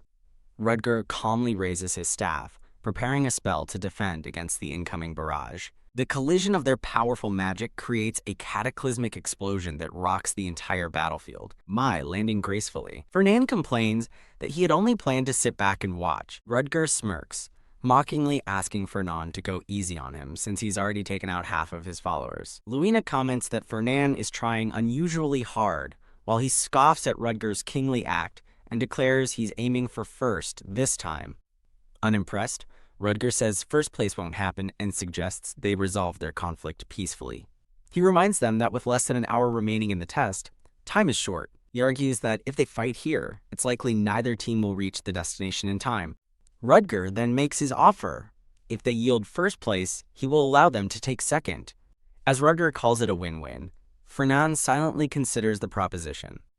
Enraged, Luina declares she would rather lose than give up first place, and Fernan calmly informs Rutger that his partner says no. With the negotiations over, Rutger and his entire entourage flare with orange battle-ready energy. Fernan simply smirks at Rutger, cryptically stating that they can fight next time. In that instant, a massive and complex magic circle materializes beneath Rutger and all his followers. The ground shatters as the spell activates, whisking the entire group away. As they vanish, Fernan fires a parting shot from his staff. Wah! One of Rutger's men screams that it's a trap and they need to run, but it's too late. A massive crater is left where the prince and his followers once stood. Fernan cheerfully turns to a completely stunned Luina and asks if they should keep going. As they continue on, Luina demands to know why he didn't use his trap spell sooner. He explains it's exhausting and doesn't last long. The scene shifts back to the academy, where Professor Grad announces the test has concluded and he will now reveal the rankings. To the shock of the audience, first place is awarded to a smug-looking Luina Berchev and Fernan Pellenberg. The second place ranking is then announced, revealing a battered and displeased Ludgerschwaben and Almond Donards. Luina acknowledges their first place win, admitting she never expected it given how different she and Fernan are. He smirks that the great result makes it work. She clarifies it's her first time ever getting first place, and she's never been happier, as Fernan internally celebrates winning her over. Professor Grad officially concludes the test, instructing the students to stay put for transport back to the academy. As they wait, a student asks Fernan about the freshman Ain't Armian. Fernan confirms he knows the famous name and met him recently. The student is surprised, but Fernan explains he met Ain't during an entertaining night training session. He starts to compare it to when someone peeked at his sword art, but a sharp pain suddenly strikes him. Fernan stumbles, clutching his head as a startled Luina calls out his name in concern. He is overwhelmed by a painful vision, his sight filled with corrupted, glowing blue text. The vision clarifies, revealing a hidden part of the story concerning Luina of the Berchev household. In the vision, a blonde boy named Ain't Armian asks Luina to be his knight, but she refuses. Fernan's consciousness reels in confusion, wondering what this new information is. The vision darkens, describing a stifling demonic energy, a great evil heralding the end. This evil targets Ein Armian, but Luina, like a true knight, steps forward to protect him. A panicked aunt demands to know what his senior is doing. Luina calmly tells him that she is now accepting his offer to become his knight. She declares that having understood his great cause, it is now her fate to be his sword and shield. In the vision, Luina charges at the demon, named Andromalius. A brilliant blue aura explodes outwards from her attack. The story suddenly changes, much to Fernand's confusion, now showing a bandaged and defeated Luina in a bed. Aunt Armian stands over her, relieved, telling her she's safe in the hospital. With tears in his eyes, Aunt looks at the unconscious Luina, his expression hardening with fierce resolve against those who hurt her. He identifies the ones trying to ruin the Berchef family as the nouveau riche Pellenbergs. The insult strikes a nerve with Fernand's consciousness, which rages at being called that by the little Gaah. The psychic feedback causes the real Fernand to scream in agony. A voice calls his name as a dazed Fernand snaps back to reality, his red eyes glowing with confusion. Luina and the others ask if he's okay, explaining that he's suddenly passed out. A disoriented Fernand, shocked that he actually fainted, quickly insists he's fine. Professor Rosalia laughingly suggests he visit the nurse's office, teasing that he's dehydrated from overexertion. Fernand seethes internally about Aunt, the great lover, but focuses on why he saw the prophecy again, realizing it's tied to Luina. He ponders the grave implication of his vision, that one of the 72 demons will actually descend upon the mortal world. Later, at what appears to be his home, a man in a suit congratulates Fernand on his first-place victory. Fernand admits he's exhausted from pushing himself, and the man suggests he nap until they reach Ravados Hall. A grand carriage pulls away from the academy, carrying Fernand toward his next destination. In the carriage, Fernand recalls the sparse details about the demon Andromalius, the 72nd demon, with black hair, black eyes, and a snake on his arm. He remembers that despite extensive research, this was all the information he could find on the demon. He muses that demons are now treated as mere legends, having been completely vanquished 1,000 years ago by the first emperor.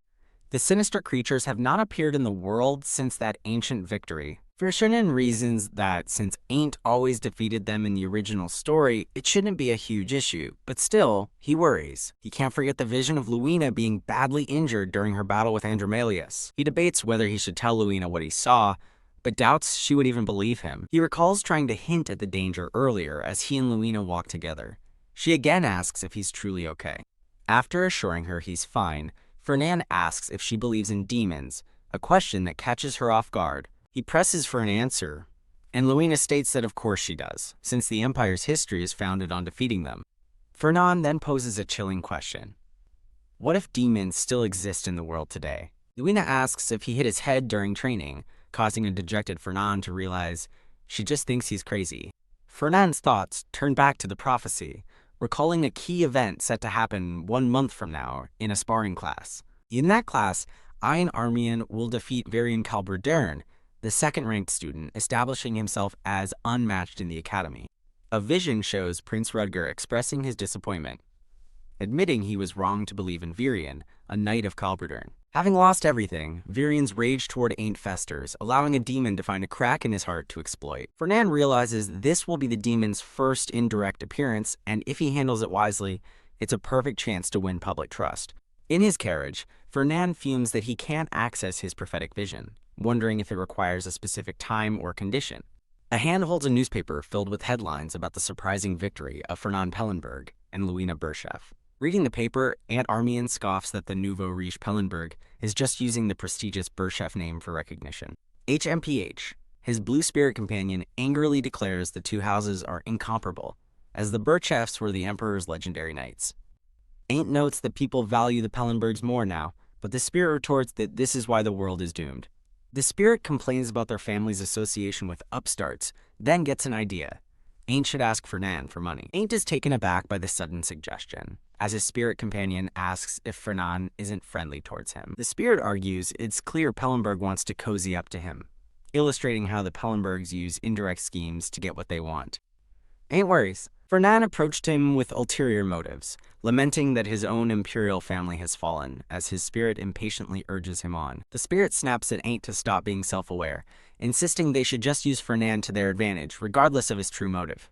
Ain't refuses, stating he doesn't believe Fernan is scheming, which leaves his spirit companion speechless. Recalling an altered memory, Ain't remembers when an injured Fernan sincerely offered him a potion, his eyes free of any calculation. He concludes that Fernan was genuinely worried about him. Ain't resolves that it would be dishonorable to ask such a person for money, because trust can't be bought. The enraged spirit shouts at him, calling him a stubborn brat. Smack, smack, smack.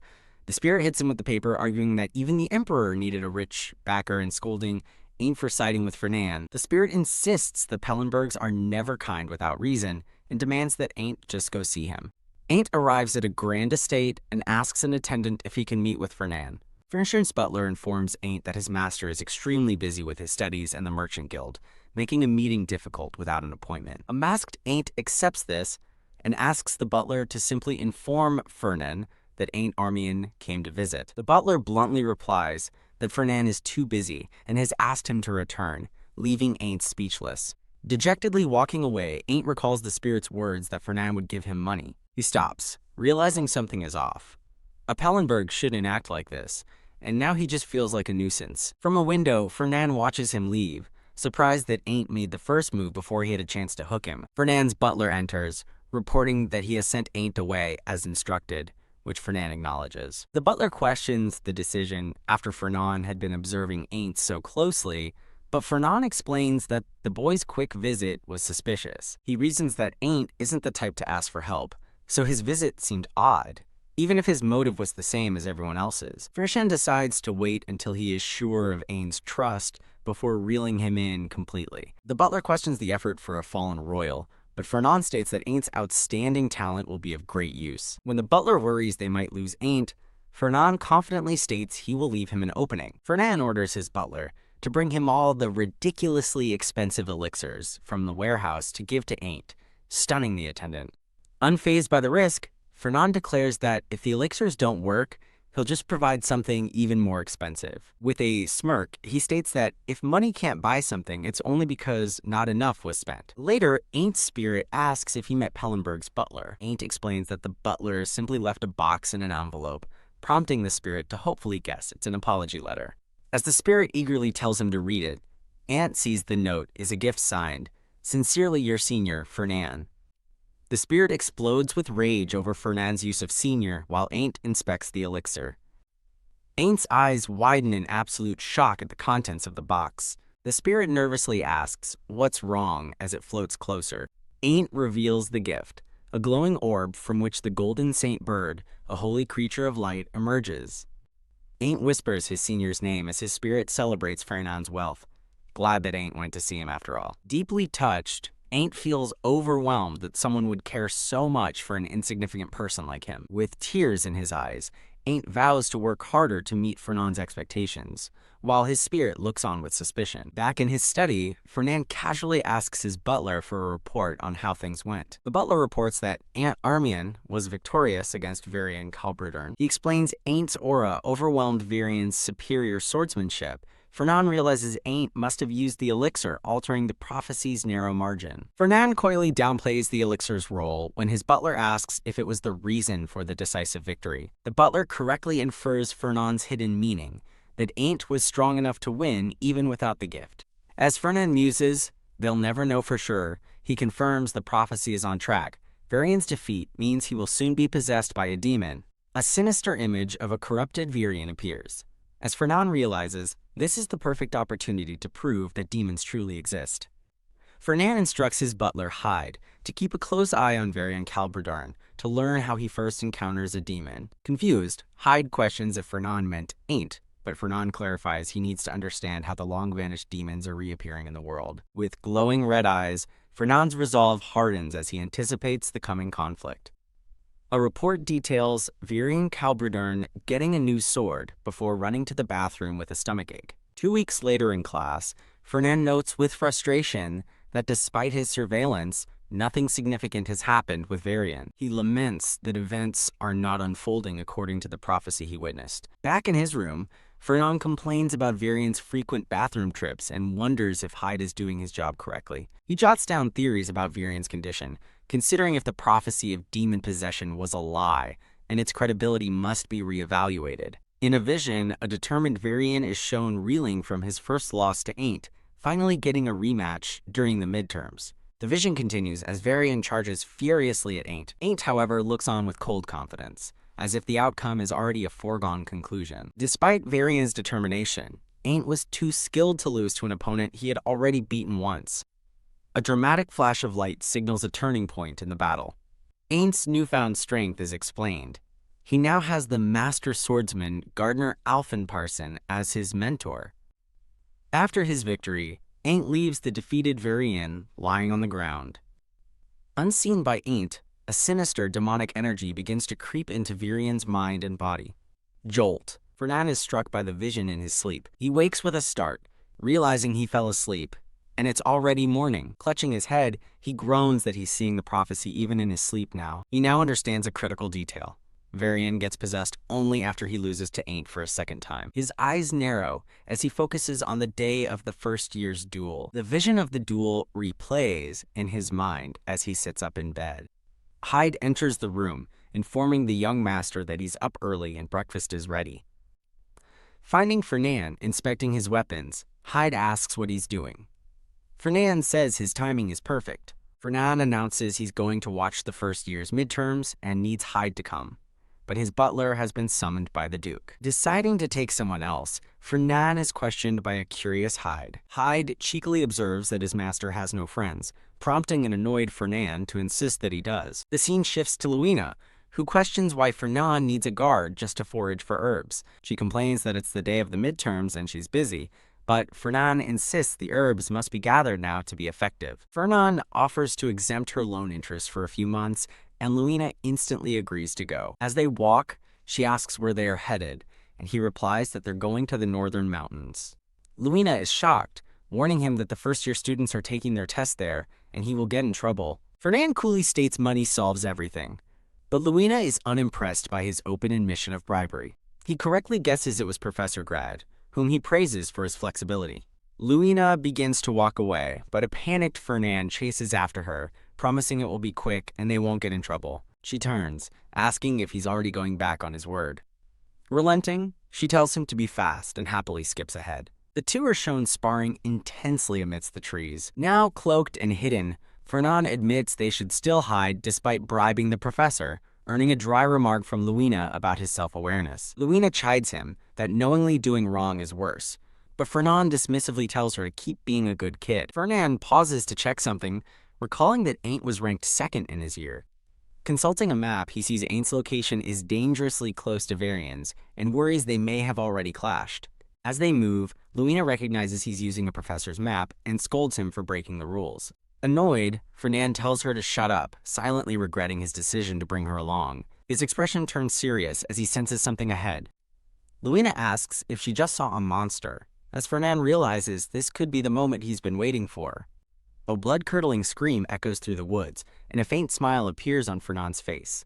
Panicked, Luina realizes the scream came from the first year's location and starts running toward the danger, as Fernand tells her to wait. He calls after Luina, warning her that it's too dangerous to go alone as she disappears into the forest. Fernand desperately calls Luina's name, running after her into the dangerous woods. They discover unconscious students who were attacked but saved from injury by their map's defensive magic.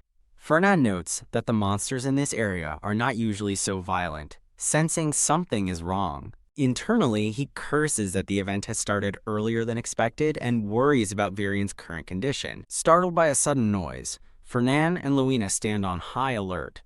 A panicked Luina turns to Fernand, asking what on earth is going on. As chaos erupts in the forest, a disoriented voice wonders what's happening. A powerful force blasts through the trees, sending leaves and debris flying. Luina again demands to know what's going on, as she and a stone-faced Fernand observe the chaos. Her eyes widen in terror as she stumbles backward from an approaching threat. A hulking, orc-like monster charges at them through the forest. Luina leaps into the air with incredible agility, narrowly dodging the monster's brutal club strike. She lands nimbly, preparing to face the beast head-on. She's shocked that the monster keeps coming, despite losing an arm, its red eyes glowing with unnatural rage. The massive, one-armed monster looms over her, ready to bring its full weight down. Fernan intervenes, summoning a barrage of magically infused rock shards that fly toward the monster. The red shards pierce the monster's body, stopping it in its tracks. Luina lands a follow-up attack, gracefully somersaulting away from the beast. With a final, powerful slash, she strikes down the monstrous creature. Luina asks what that thing was, and Fernan explains it was in a frenzy and couldn't feel pain. He clarifies that frenzied monsters are different, obsessed only with killing whatever is in front of them. Fernan continues that the only way to kill one is to completely decapitate it. When Luina asks why it was frenzied, Fernan recalls the prophecy about a large-scale monster frenzy caused by demons. A vision from the prophecy shows a demonically powered Varian attacking Ain't. Fernan smirks, realizing the prophecy is unfolding, while an enraged Luina demands to know why he's laughing at such a dangerous situation. Fernan readies his staff, which glows with immense red power. He tells Luina they should take care of the monster, but she eyes him suspiciously, sensing he knows more than he's letting on. The magical map they were using suddenly burns away into nothing. Elsewhere, Ain't stands victorious over the defeated Varian. Varian pushes himself up, shouting at Ain't that their fight isn't over yet. Ain't coldly informs him that it is over and that he has lost. The words "you lost" echo in Varian's mind, a devastating blow to his pride. He remembers the prince's high expectations, realizing he has disappointed him. He then recalls his father's harsh words and feels he has failed his family as well. Overwhelmed by the fear of losing his position as successor, his thoughts are consumed by a single, desperate need. I have to win. Varian clenches his fist with renewed, desperate determination to defeat Ain't. Ain't turns, sensing his opponent's sudden surge of fighting spirit. Roaring Ain't's name, Varian unleashes a massive, furious attack powered by a crimson aura. The two rivals face off, their expressions hardened with grim determination. In a flash of combat, Ain't's golden aura clashes with the dark power of a mysterious, black-haired swordsman. Returning to the aftermath, Ain't stands over the defeated Varian as his spirit companion complains about his opponent being a sore loser. The spirit urges Ain't to kill the dishonorable knight, but Ain't flatly refuses. Dismissing his companion's pleas, Ain't reminds him that this is just a test, not a real battle. Back with Fernan and Luina, he comments that taking down the monster was easier than he expected. Luina, unsettled by the encounter, suggests they abandon the herb foraging and get help from the staff. Fernan refuses, insisting they must get the herbs and plans to head west, right through the monster-infested area, much to Luina's shock. He calmly reminds her that she's already killed one, acknowledging it's hard but still possible. Luina suspiciously asks if he knew this would happen, which Fernan nervously denies. She asks him to choose between his life and the herb. Fernan answers with a confident smirk. He passionately yells his answer, "The damn herb!" Luina screams Fernand's name in frustration as he runs off into the woods ahead of her. They arrive at a clearing, and Luina asks if this is where the herbs are. Fernand confirms it is. Fernand finds the unconscious Varian and realizes with dismay that he's already been defeated, making him too late. Luina spots the downed student and alerts Fernand, but he urgently warns her to wait and not get close. Confused by his warning, Luina turns back to him with a questioning look. Fernand recognizes the skilled fighter as Varian Calberdern and wonders who could have possibly defeated him. Luina decides to help the unconscious Varian, but Fernand furiously orders her to get away from him right now. She argues that she can't just leave him behind, worried that a frenzied monster might attack him. As Luina suggests moving Varian to safety, he suddenly looms behind her, his red hair obscuring his face. Fernand's eye widens, sensing the immediate and terrifying danger. Luina is thrown aside as the now standing Varian reveals his sinister presence. Stunned, Luina senses a bizarre and powerful aura coming from Varian. Fernand realizes he's feeling an energy he's never encountered before and questions if the person standing there is even Varian Calberdern anymore. He grimly identifies the aura as demonic energy, shocking Luina, who asks if he means the kind that demons possess. His expression darkens as he confirms her worst fear. Varian has been possessed by a demon. The possessed Varian stands silently, shrouded in a menacing, dark red aura. Fernand realizes that something about this situation feels fundamentally wrong. He recalls the prophecy, noting that Virion was supposed to chase after Ain't as soon as he woke up. Flash! His eyes glow with intense red light as he pieces things together. Fernand concludes the demon's target has changed, as Luina asks in horror if a demon has truly returned using Virion's body. When Luina asks how he knows this, Fernand ignores her, muttering that Virion has completely lost his mind. Luina insists they need to calm Virion down, but Fernand cuts her off, calling her name sharply.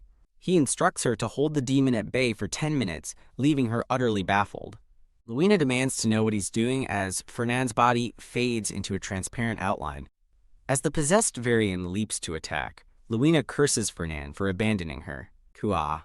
She tries to get through to Virion by shouting her name, but he just roars back like a beast. Their blades clash, unleashing a chaotic storm of light and dark energy. Luina strains against Virion's demonic strength, her teeth gritted in a desperate block. Their swords lock as she acknowledges his overwhelming power. Pushed to her limit, Luina realizes she can't hold on much longer against his assault.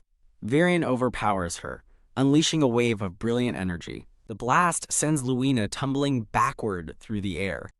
She lands and immediately counters with a powerful upward slash of her own.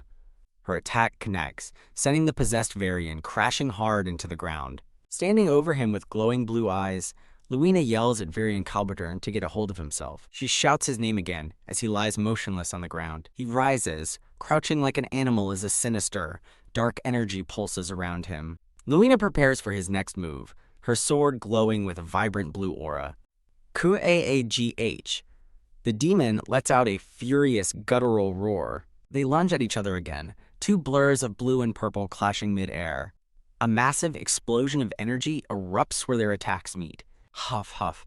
Luina catches her breath, admitting she's using far more aura than usual against his seemingly endless demonic energy.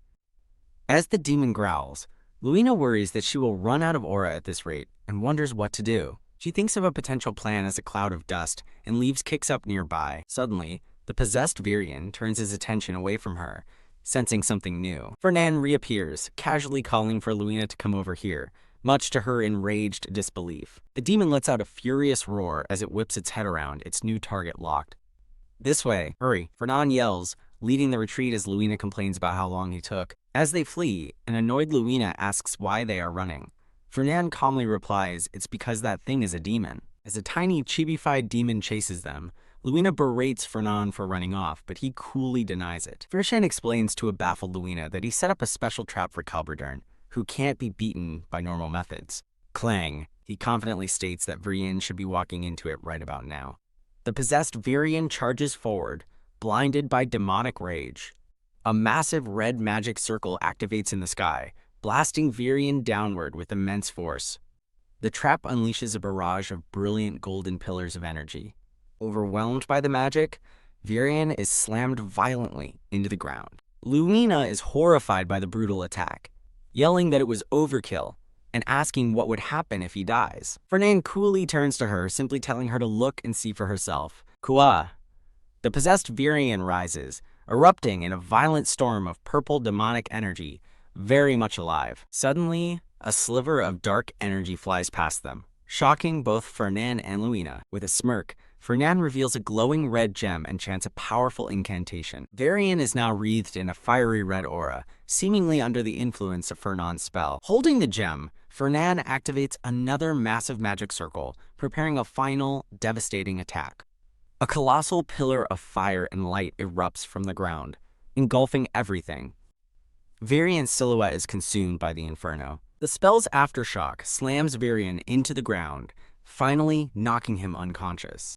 Wiping away a bead of sweat, Fernand declares, "Mission success," but Luina looks on, questioning his triumphant declaration. She asks if using such expensive items was a waste, but Fernand insists the situation demanded it. Luina argues they could have just fought together, but Fernand dismisses her, pointing to the unconscious Virion and reminding her of his demonic eyes and energy. Fernand acknowledges Virion was scary, but his thoughts drift to the prophecy, recalling that Ain't was supposed to struggle and awaken against him. He frantically analyzes the power levels, realizing Luina is currently stronger than Ain't, which explains how she held her own, and panics about his miscalculation. He despairs, realizing he got so caught up in the demon part that he forgot a crucial detail and wasted his super expensive artifact and scroll. As Fernand mutters about his financial loss, Luina tries to check if he's okay by asking how many fingers she's holding up. Varian stirs, clutching his head and groaning. "I've lost so much money, my money." Roar. He suddenly lunges at them, but it sounds less demonic and more financially distressed. Enraged by the reminder of his loss, Fernand yells, "My money!" and delivers a powerful punch right to Varian's face. Varian is knocked out cold, collapsing to the ground with a thud. Luina screams Fernand's name in frustration as he fumes over the downed Varian, angrily asking how anyone could call this pathetic display demonic. Later, a battered Varian stares at a magic sphere displaying his demonic rampage, asking in utter shock, "This is me." He insists it's impossible, but Fernand calmly explains the magic sphere provides an accurate recording of what happened. While Luina confirms it's not false, Varian protests that he remembers nothing after fighting Ain't, so Fernand explains that's why he's showing him the proof. Fernand summarizes the events.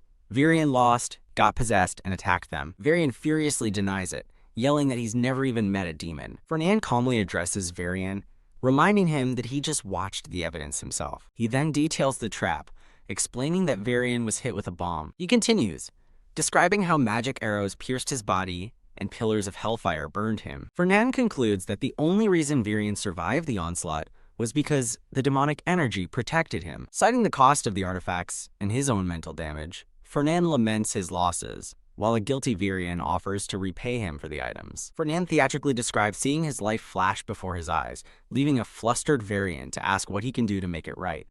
With perfect timing, Fernand reveals his solution, a contract making Varian his slave. He tells a stunned Varian to sign it, and he'll pretend today's incident never happened. Varian looks at the paper in disbelief, stammering, "A slave contract."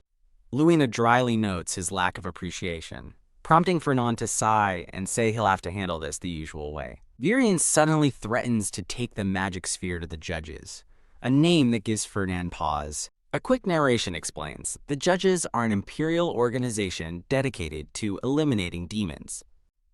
They were once a powerful force, as shown by a figure wreathed in holy fire.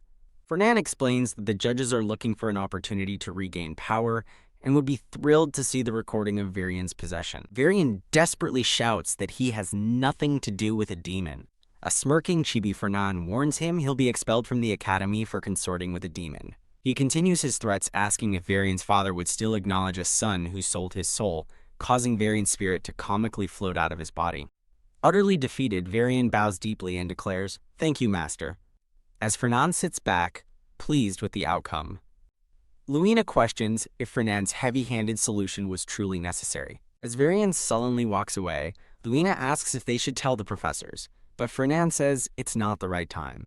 Fernand explains they have too little information, unsure if Varian acted alone or was controlled by an unknown party. His eyes glowing, Fernand realizes this means someone within the academy is working with the demons.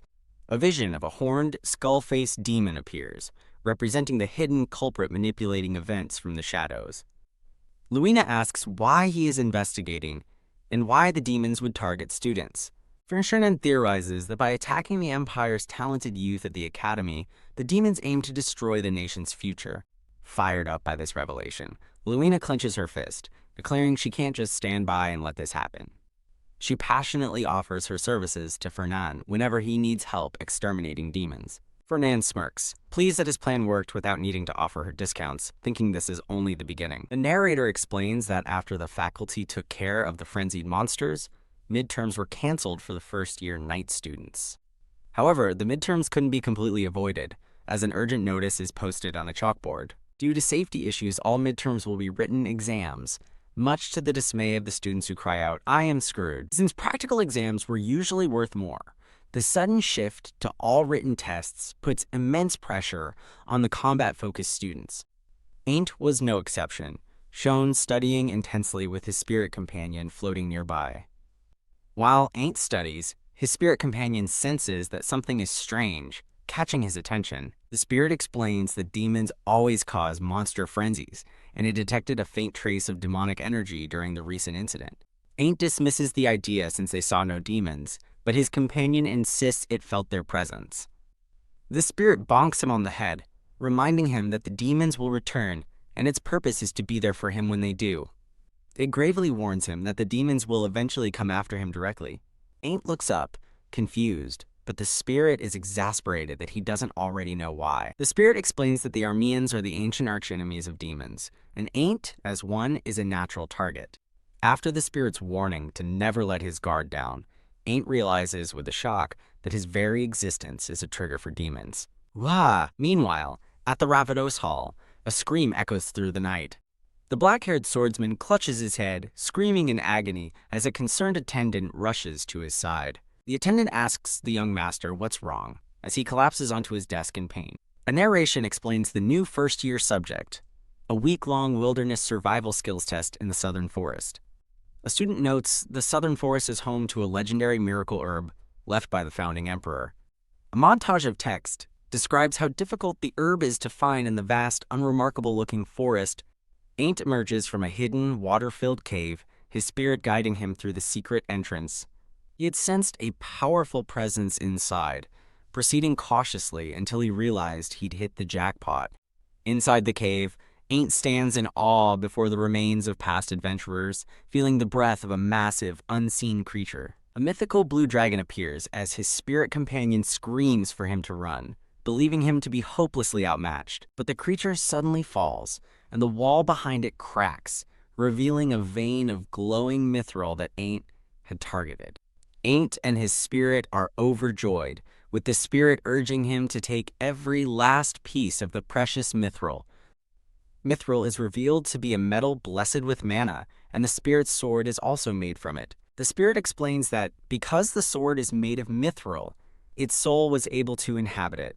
Back at Ravados Hall, the pained young master looks up from his desk, reacting to a distant event. Clutching his head, he stares with wide, red eyes, having a sudden agonizing revelation, a metal with a soul. Fernan earnestly asks Luina to join his quest, but she points out they would have to skip a week of classes for the survival practical. He smirks, claiming he has a plan to make up for the missed time if she agrees to come. He even offers to waive the interest on her debt, but she flatly refuses his proposals. She states firmly that she can't skip lessons, especially not for a mere miracle herb. HMPH, a frustrated Fernan storms out, declaring he'll just ask someone else. As he leaves, a smiling, red-haired man greets him, saying it's been a long time. The man offers a prayer, wishing that the mana blessing be with Fernan today.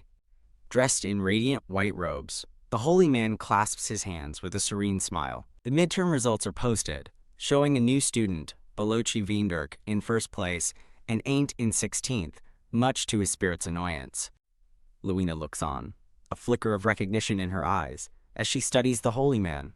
The man, identified as Jace Wines, beams and remarks, "Ah, so you weren't alone, brother." The holy man, Jace, formally greets Lady Luina Bearchef, as a seated Fernan looks on with his arms crossed. A long-haired man arrives, warmly calling Jace brother, and asking if he's been well.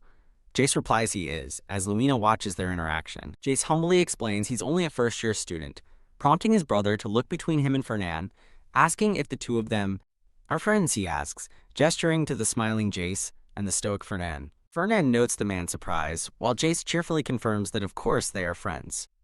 Luina interjects, calling out Jace Wines' full name with a serious expression. She identifies him as the renowned saint of the Dragon God Order. A vision shows Jace surrounded by adoring followers who hail him as the holy saint of their era. Luina scoffs internally, doubting a saint would be friends with a money-hungry ghost, as Chibi Jace laughs, and Fernan notes her jab at his reputation. Jace begins to explain that the Dragon God Order worships the ancient dragons who first granted magic to humanity. He continues, clarifying that over time their worship shifted to focus on magic and mana itself. As a result, the Order is now essentially a powerful gathering of mages.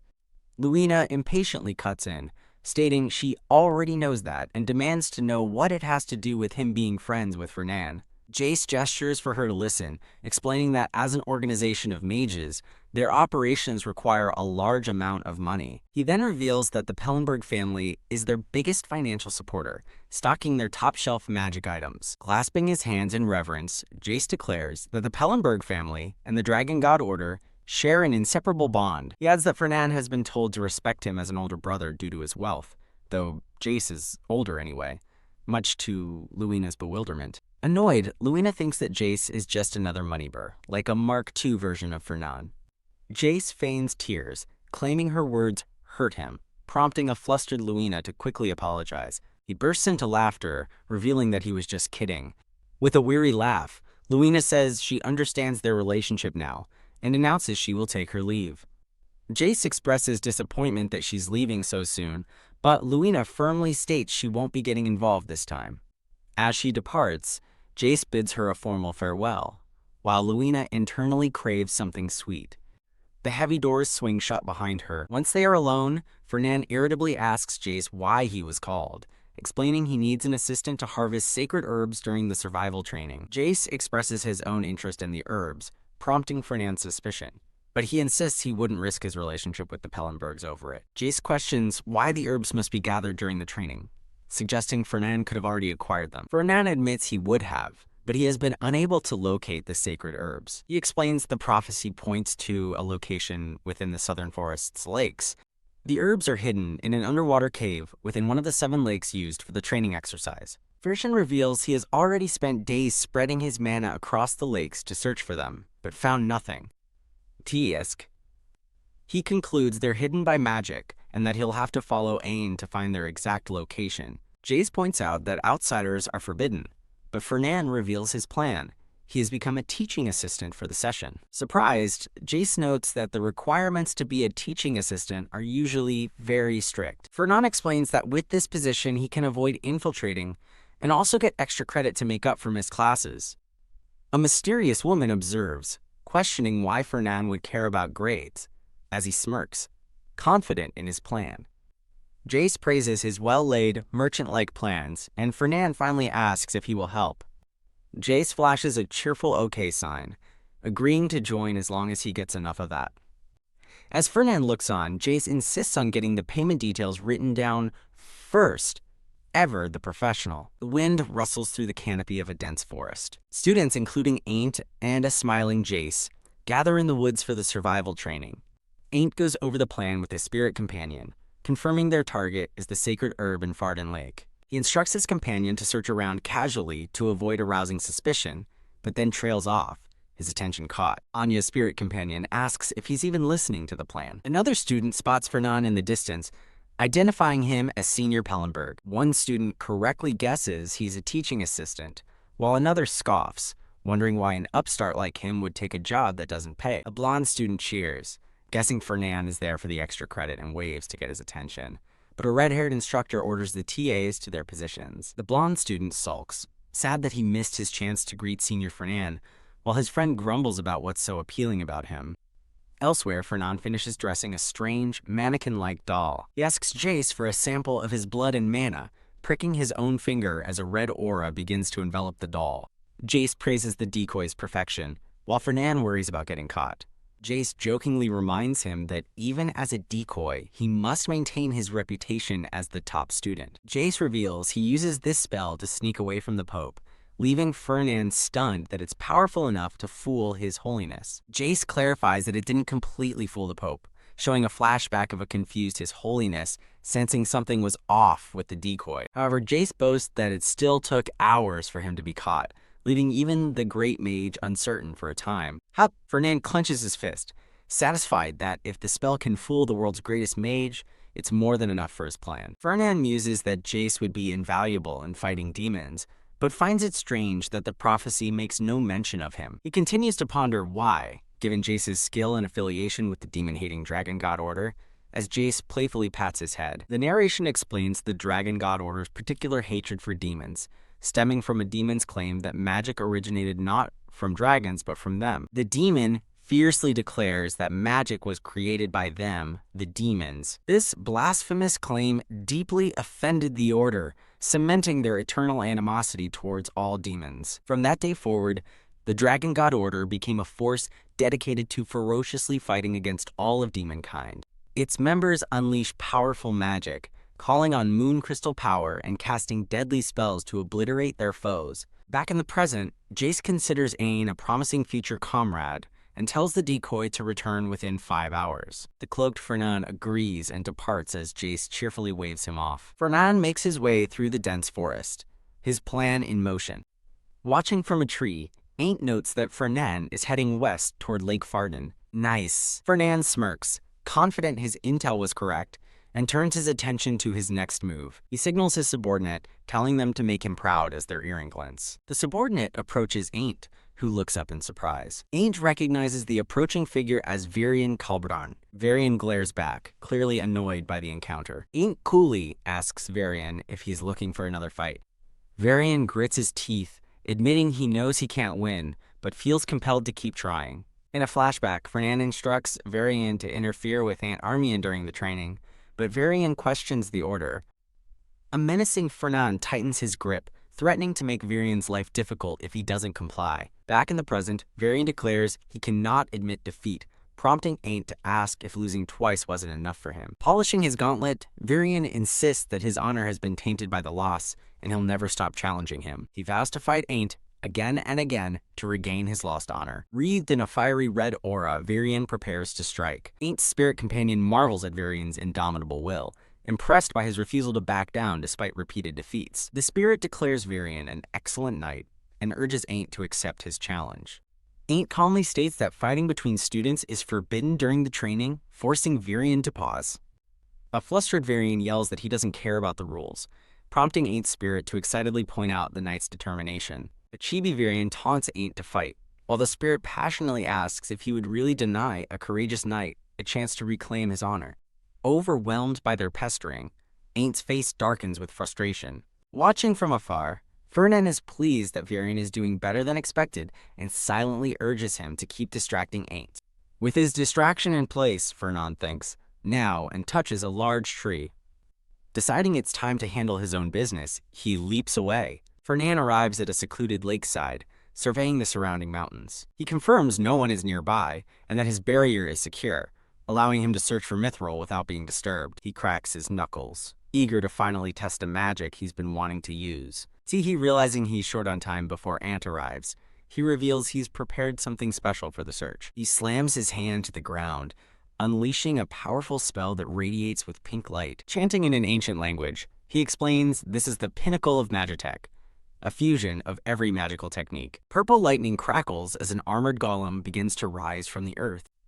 Whoa! Fernan watches in delight as the massive golem is fully formed, a magic circle glowing on its chest. He points dramatically and officially names his creation, James! With a custom-made flag in hand, Fernan rides triumphantly on James's shoulder, ready to begin their search for Mithril. Elsewhere, an unseen observer laments Fernan's heartless methods, finding the whole situation irritating. Ain't face palms in utter frustration as Varian clings to his leg, begging him to draw his sword and lamenting how narrow-minded his challenger is. Ain't tells the pouting Varian to stop acting like a child, but Varian tearfully insists he doesn't want to do this. In a flashback, a menacing Fernan threatens to make Varian's life hell if he can't stall Ain't for at least an hour. Ain't asks, "What?" as a blushing Varian furiously declares that he's challenging him because he wants to. Varian's bizarre declaration that he loves people who ruin his life leaves Ain't completely and utterly confused. Ain't remains dumbfounded as Varian, now a raging silhouette, demands he come at him already. Kayak, fed up with the nonsense, Ain't calls him a weirdo and sends him flying with a single kick. Pow! Varian crashes hard into the forest floor. Popping back up with a flushed, eager face, Varian proudly shouts, "Yeah, I'm a weirdo." He readies himself to fight again, only to realize Ain't has already taken the opportunity to disappear. Checking his pocket watch, Varian wonders how long he managed to stall. Recalling Fernan's 1-hour command, he breathes a sigh of relief, having successfully stalled for 1 hour and 10 minutes, as a note appears declaring his mission a success. A short time later, Ain't's spirit companion scolds him, asking if he was sure about ignoring a knight's desperate cry. Now inside the underwater cave, Ain't reminds his spirit that fighting is forbidden, and he was never taught to be so reckless. Ain't notes how well hidden the cave is, and his spirit agrees that any common thief would have emptied it by now. Sensing a different aura ahead, Ain't pauses as his spirit excitedly urges him to look down. Below them, the legendary sacred herb glows with a gentle blue light, growing on a small outcropping of rock. Ain't stares in disbelief, realizing how incredibly lucky he is. The word lucky flashes repeatedly, celebrating his good fortune. Elsewhere, Fernand grins with pure delight, overwhelmed by his own good luck. He and his golem, James, dance joyfully before a massive vein of mithril, celebrating their find. Back in the cave, Ain't smirks, admitting this is troubling. He found the plant, but there's a catch. The sacred herb is being guarded by the massive blue dragon, sleeping peacefully in the water around it. Feeling overconfident, Ain wonders if he should fight the dragon, but his spirit bluntly says he'd just become dragon food. His spirit warns that with his current skills, he doesn't stand a chance against the beast. As if on cue, the dragon stirs, and its massive, glowing blue eye cracks open. The mythical water dragon rises from the depths, fully awake and imposing. Ain't spirit panics, screaming that the dragon has awakened, and Ain't realizes this is bad. Frozen in place, Ain't can only stare up in shock and utter what? He stands dwarfed by the sheer, overwhelming size of the majestic creature before him. Grasping his sword, Ain't defiantly decides he might as well try to take it down. His spirit frantically begs him to give up, while the dragon itself warns him to run away, knowing he's no match. As the dragon looms closer, the spirit screams for him to flee, but Ain't feels it's already too late. Ain't is thrown back by the sheer force radiating from the dragon. The dragon thrashes violently, sending a massive wave crashing through the cavern. Ain't hardens his resolve, gripping his sword with fierce determination. He leaps into the air, bringing his glowing sword down in a powerful arc toward the dragon's head. Huke. His blade bounces off the dragon's tough scales, the impact jarring him. He lands in the water, sword at the ready, preparing for the dragon's counterattack. The dragon's eye narrows as it focuses its power. A powerful vortex of water begins to gather in its open mouth. Ain't counters, unleashing a whirlwind of golden energy from his sword. The dragon fires a concentrated, high-pressure blast of water. Wreathed in a golden aura, Ain't prepares to meet the deadly attack head-on. The dragon's attack forms into a massive, swirling water drill. Ain't charges forward, his golden light clashing with the immense magical torrent. He manages to land a blow on the dragon's head.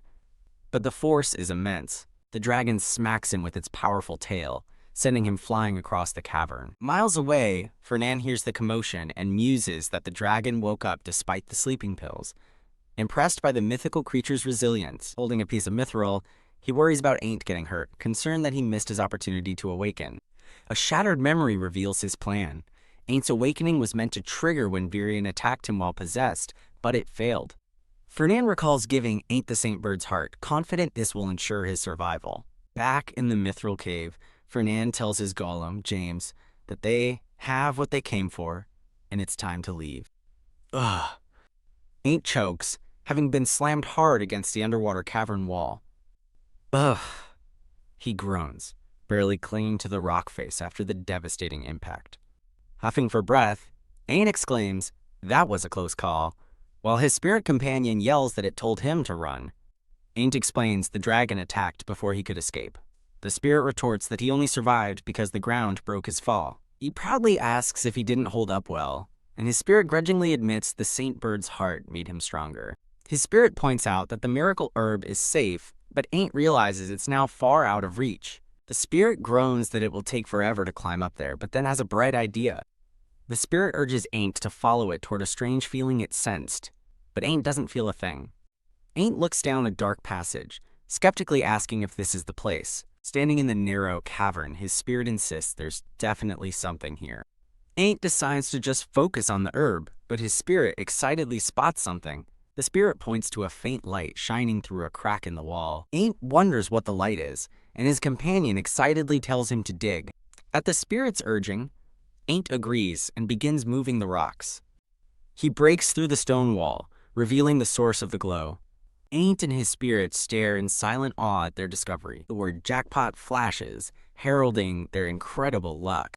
His spirit celebrates with star-filled eyes, having hit the ultimate jackpot. Sometime later, Jace asks Fernand if he successfully got what he wanted. Fernand confirms his success and asks Jace about his part, who casually says he handled a few monsters.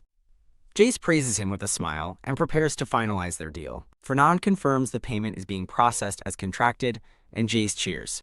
Yippee! Jace waves a cheerful goodbye, wishing Fernand well as he departs. Alone again, Fernand thinks about the rare mithril he has finally obtained. He relaxes in a tree, admiring the mithril and reflecting on this once-in-a-lifetime opportunity. Now, he muses he just needs to find another material to pair with its high mana conductivity. As he holds the glowing gem, the narration explains that mithril is not as efficient when used alone. It requires another metal to be truly effective, and it can't be just any kind. The best candidate for this pairing is a brilliant, diamond-like mineral. Fernand sighs, realizing adamant is as rare as mithril, and wonders how he'll ever acquire it. Suddenly, a panicked voice screams for help from the forest floor. As Fernand ponders where to find adamant, a running elf shouts for help nearby. A brief quiet moment passes over the sunny forest canopy. The elf, pursued by vicious hellhounds, spots Fernand and calls to the assistant for help. She angrily asks if he's ignoring her, but he coolly replies that he'd help if she were actually in danger. He condescendingly asks why an elf would be threatened by mere hellhounds, and she smirks. She leaps effortlessly up the massive tree, landing gracefully on the branch next to him. Below, the frustrated hellhounds bark and snarl, unable to reach them. The elf coolly tells Fernand to do something about the loud dogs, but he remains unimpressed. With a sly smile, she gathers crackling blue energy around her blade. In a single swirling slash, she completely obliterates the pack of hellhounds. She sits down beside Fernand, who asks if she approached him on purpose. She laughs, claiming it was coincidence, but he tells her to move along. The elf admits she did seek him out, calling him cold as he asks if she is after his social status. A thought bubble identifies the elf, Arya Fridian. Arya sits smugly on the branch, her identity confirmed. She asks if she was being obvious, and Fernand says he knows of her tendency to approach Elector House families. Arya gets straight to the point, asking to be friends, but Fernand shuts her down with a flat no. Arya asks Fernand why he's being cold, arguing they should be friends since she's older and it would benefit them both. Arya insists their shared status as Elector House members is enough reason for friendship, but Fernand dismisses her house as new. Explaining she wants to befriend all the members, Arya is rebuffed by Fernand, who suggests she try her luck with Aunt Armian instead. Arya slyly implies she's aiming for multiple connections, while Fernand smirks, thinking he wasn't even considering her advances. Fernand internally judges Arya Fridian as thick-skinned and utterly shameless. Arya grins, declaring her ambitious goal to get close to every single member of the Elector House. A sudden, powerful roar interrupts their conversation, startling both of them. Below, a panicked green-haired student shouts for someone to get the professor, wondering what that sound was. The student cries out in terror that a dragon just came out of the lake. The massive blue water dragon roars, erupting violently from the lake's surface. Arya and Fernand react with surprise, with Arya noting how strange it is for a dragon to appear out of nowhere. Agreeing that it's odd, Arya leaps from the tree branch to investigate. Fernand follows suit, annoyed that she's leaving him behind to deal with the situation. Cursing, Fernand realizes something has gone terribly wrong, as the prophecy never mentioned the dragon would attack. The water dragon prepares a powerful breath attack, crackling with blue energy. Students scatter in terror as Ain's blue-haired friend yells for everyone to get out of the way. An older, purple-haired student commands the first years to fall back while telling the assistants to protect them. Hiding with the sacred herb, Ain's spirit says the dragon is after him, but Aint decides to leave the fight to the professionals. Aint urges his friend to run and hide, warning him not to let the dragon see him, but it's too late. The dragon's gaze locks onto Aint, who freezes in its sight. The dragon lunges, its massive jaws open wide, as Aint stares in shock. Swoosh! At the last second, Fernand swoops in, pulling Aint to safety while brandishing a glowing magical artifact. Together, they unleash a massive defensive magic circle to block the dragon's advance. Wreathed in a dark aura, Fernand chants in a demonic language. He fires a barrage of shadowy blades from the artifact toward the beast. The attack strikes the dragon's head, drawing blood and making it recoil. The dragon stumbles back, but Fernand grimaces, knowing the attack wasn't powerful enough. A burly, red-headed professor arrives, confidently telling Fernand he did a good job, and they'll take it from here. The dragon ignores the new arrivals, preparing another powerful blast of energy. The burly professor counters, unleashing a massive attack of his own. 3 other assistants join the fray, launching a coordinated magical assault. The purple-haired assistant soars through the air, staff glowing with power. As the dragon begins to flee, the green-haired student, yells for everyone to chase after it. Fernan watches, wondering if he changed the future by intervening, but decides it's fine as long as humanity's savior is safe. He can't let Ain't die before proving his worth, and turns to check on him. Fernan is stunned to see Ain't's face, who is teary-eyed and overwhelmed, making him wonder if he's scared. Ain't emotionally declares that Fernan came to save him, to which a flustered Fernan can only stammer that it's his duty. Fernan awkwardly brushes him off, telling him to go on his way now that he's safe. Urged on by his spirit, Ain't stops Fernan, asking if he has a moment to talk about something. Ain't hesitates, looking bashfully away as he struggles to begin the conversation. As Fernan waits, Ain't admits he's not sure if this is the right place to talk.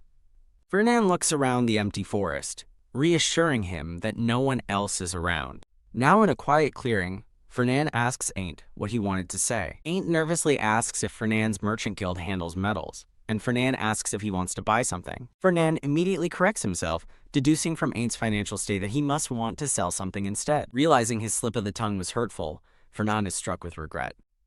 A memory of Ain't's expulsion letter flashes in his mind, and Fernan decides he'd better not get on his nerves. Fernan quickly apologizes if his words hurt, which catches Ain't completely off guard. Claiming it was just an unintentional joke, Fernan asks Ain't not to hold it against him, leaving Ain't to wonder if he's lost his mind. Ain't recovers with a sly smile, confirming that yes, he does have something he wants to sell.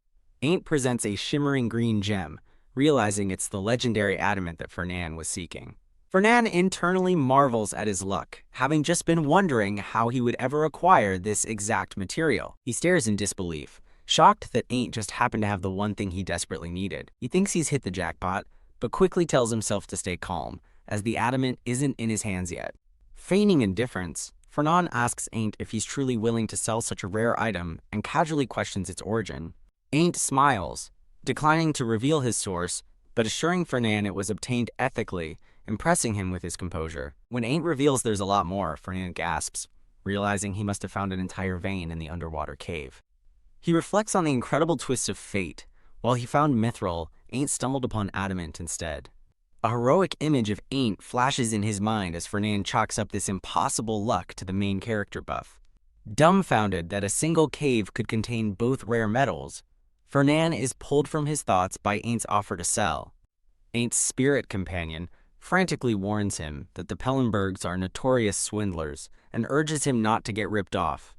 After Ain't presents his conditions, Fernan, annoyed by the spirit's loud advice, startles them both by immediately agreeing to the price. Fernan asks why Ain't isn't auctioning the adamant for more, and Ain't explains he needs to get rid of it quickly. He admits that if rumors spread about him possessing such a rare metal, he would be put in grave danger.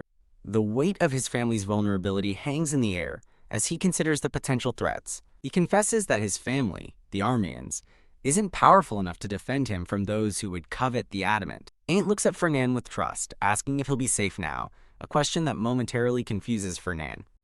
Fernan tests his resolve with a menacing question.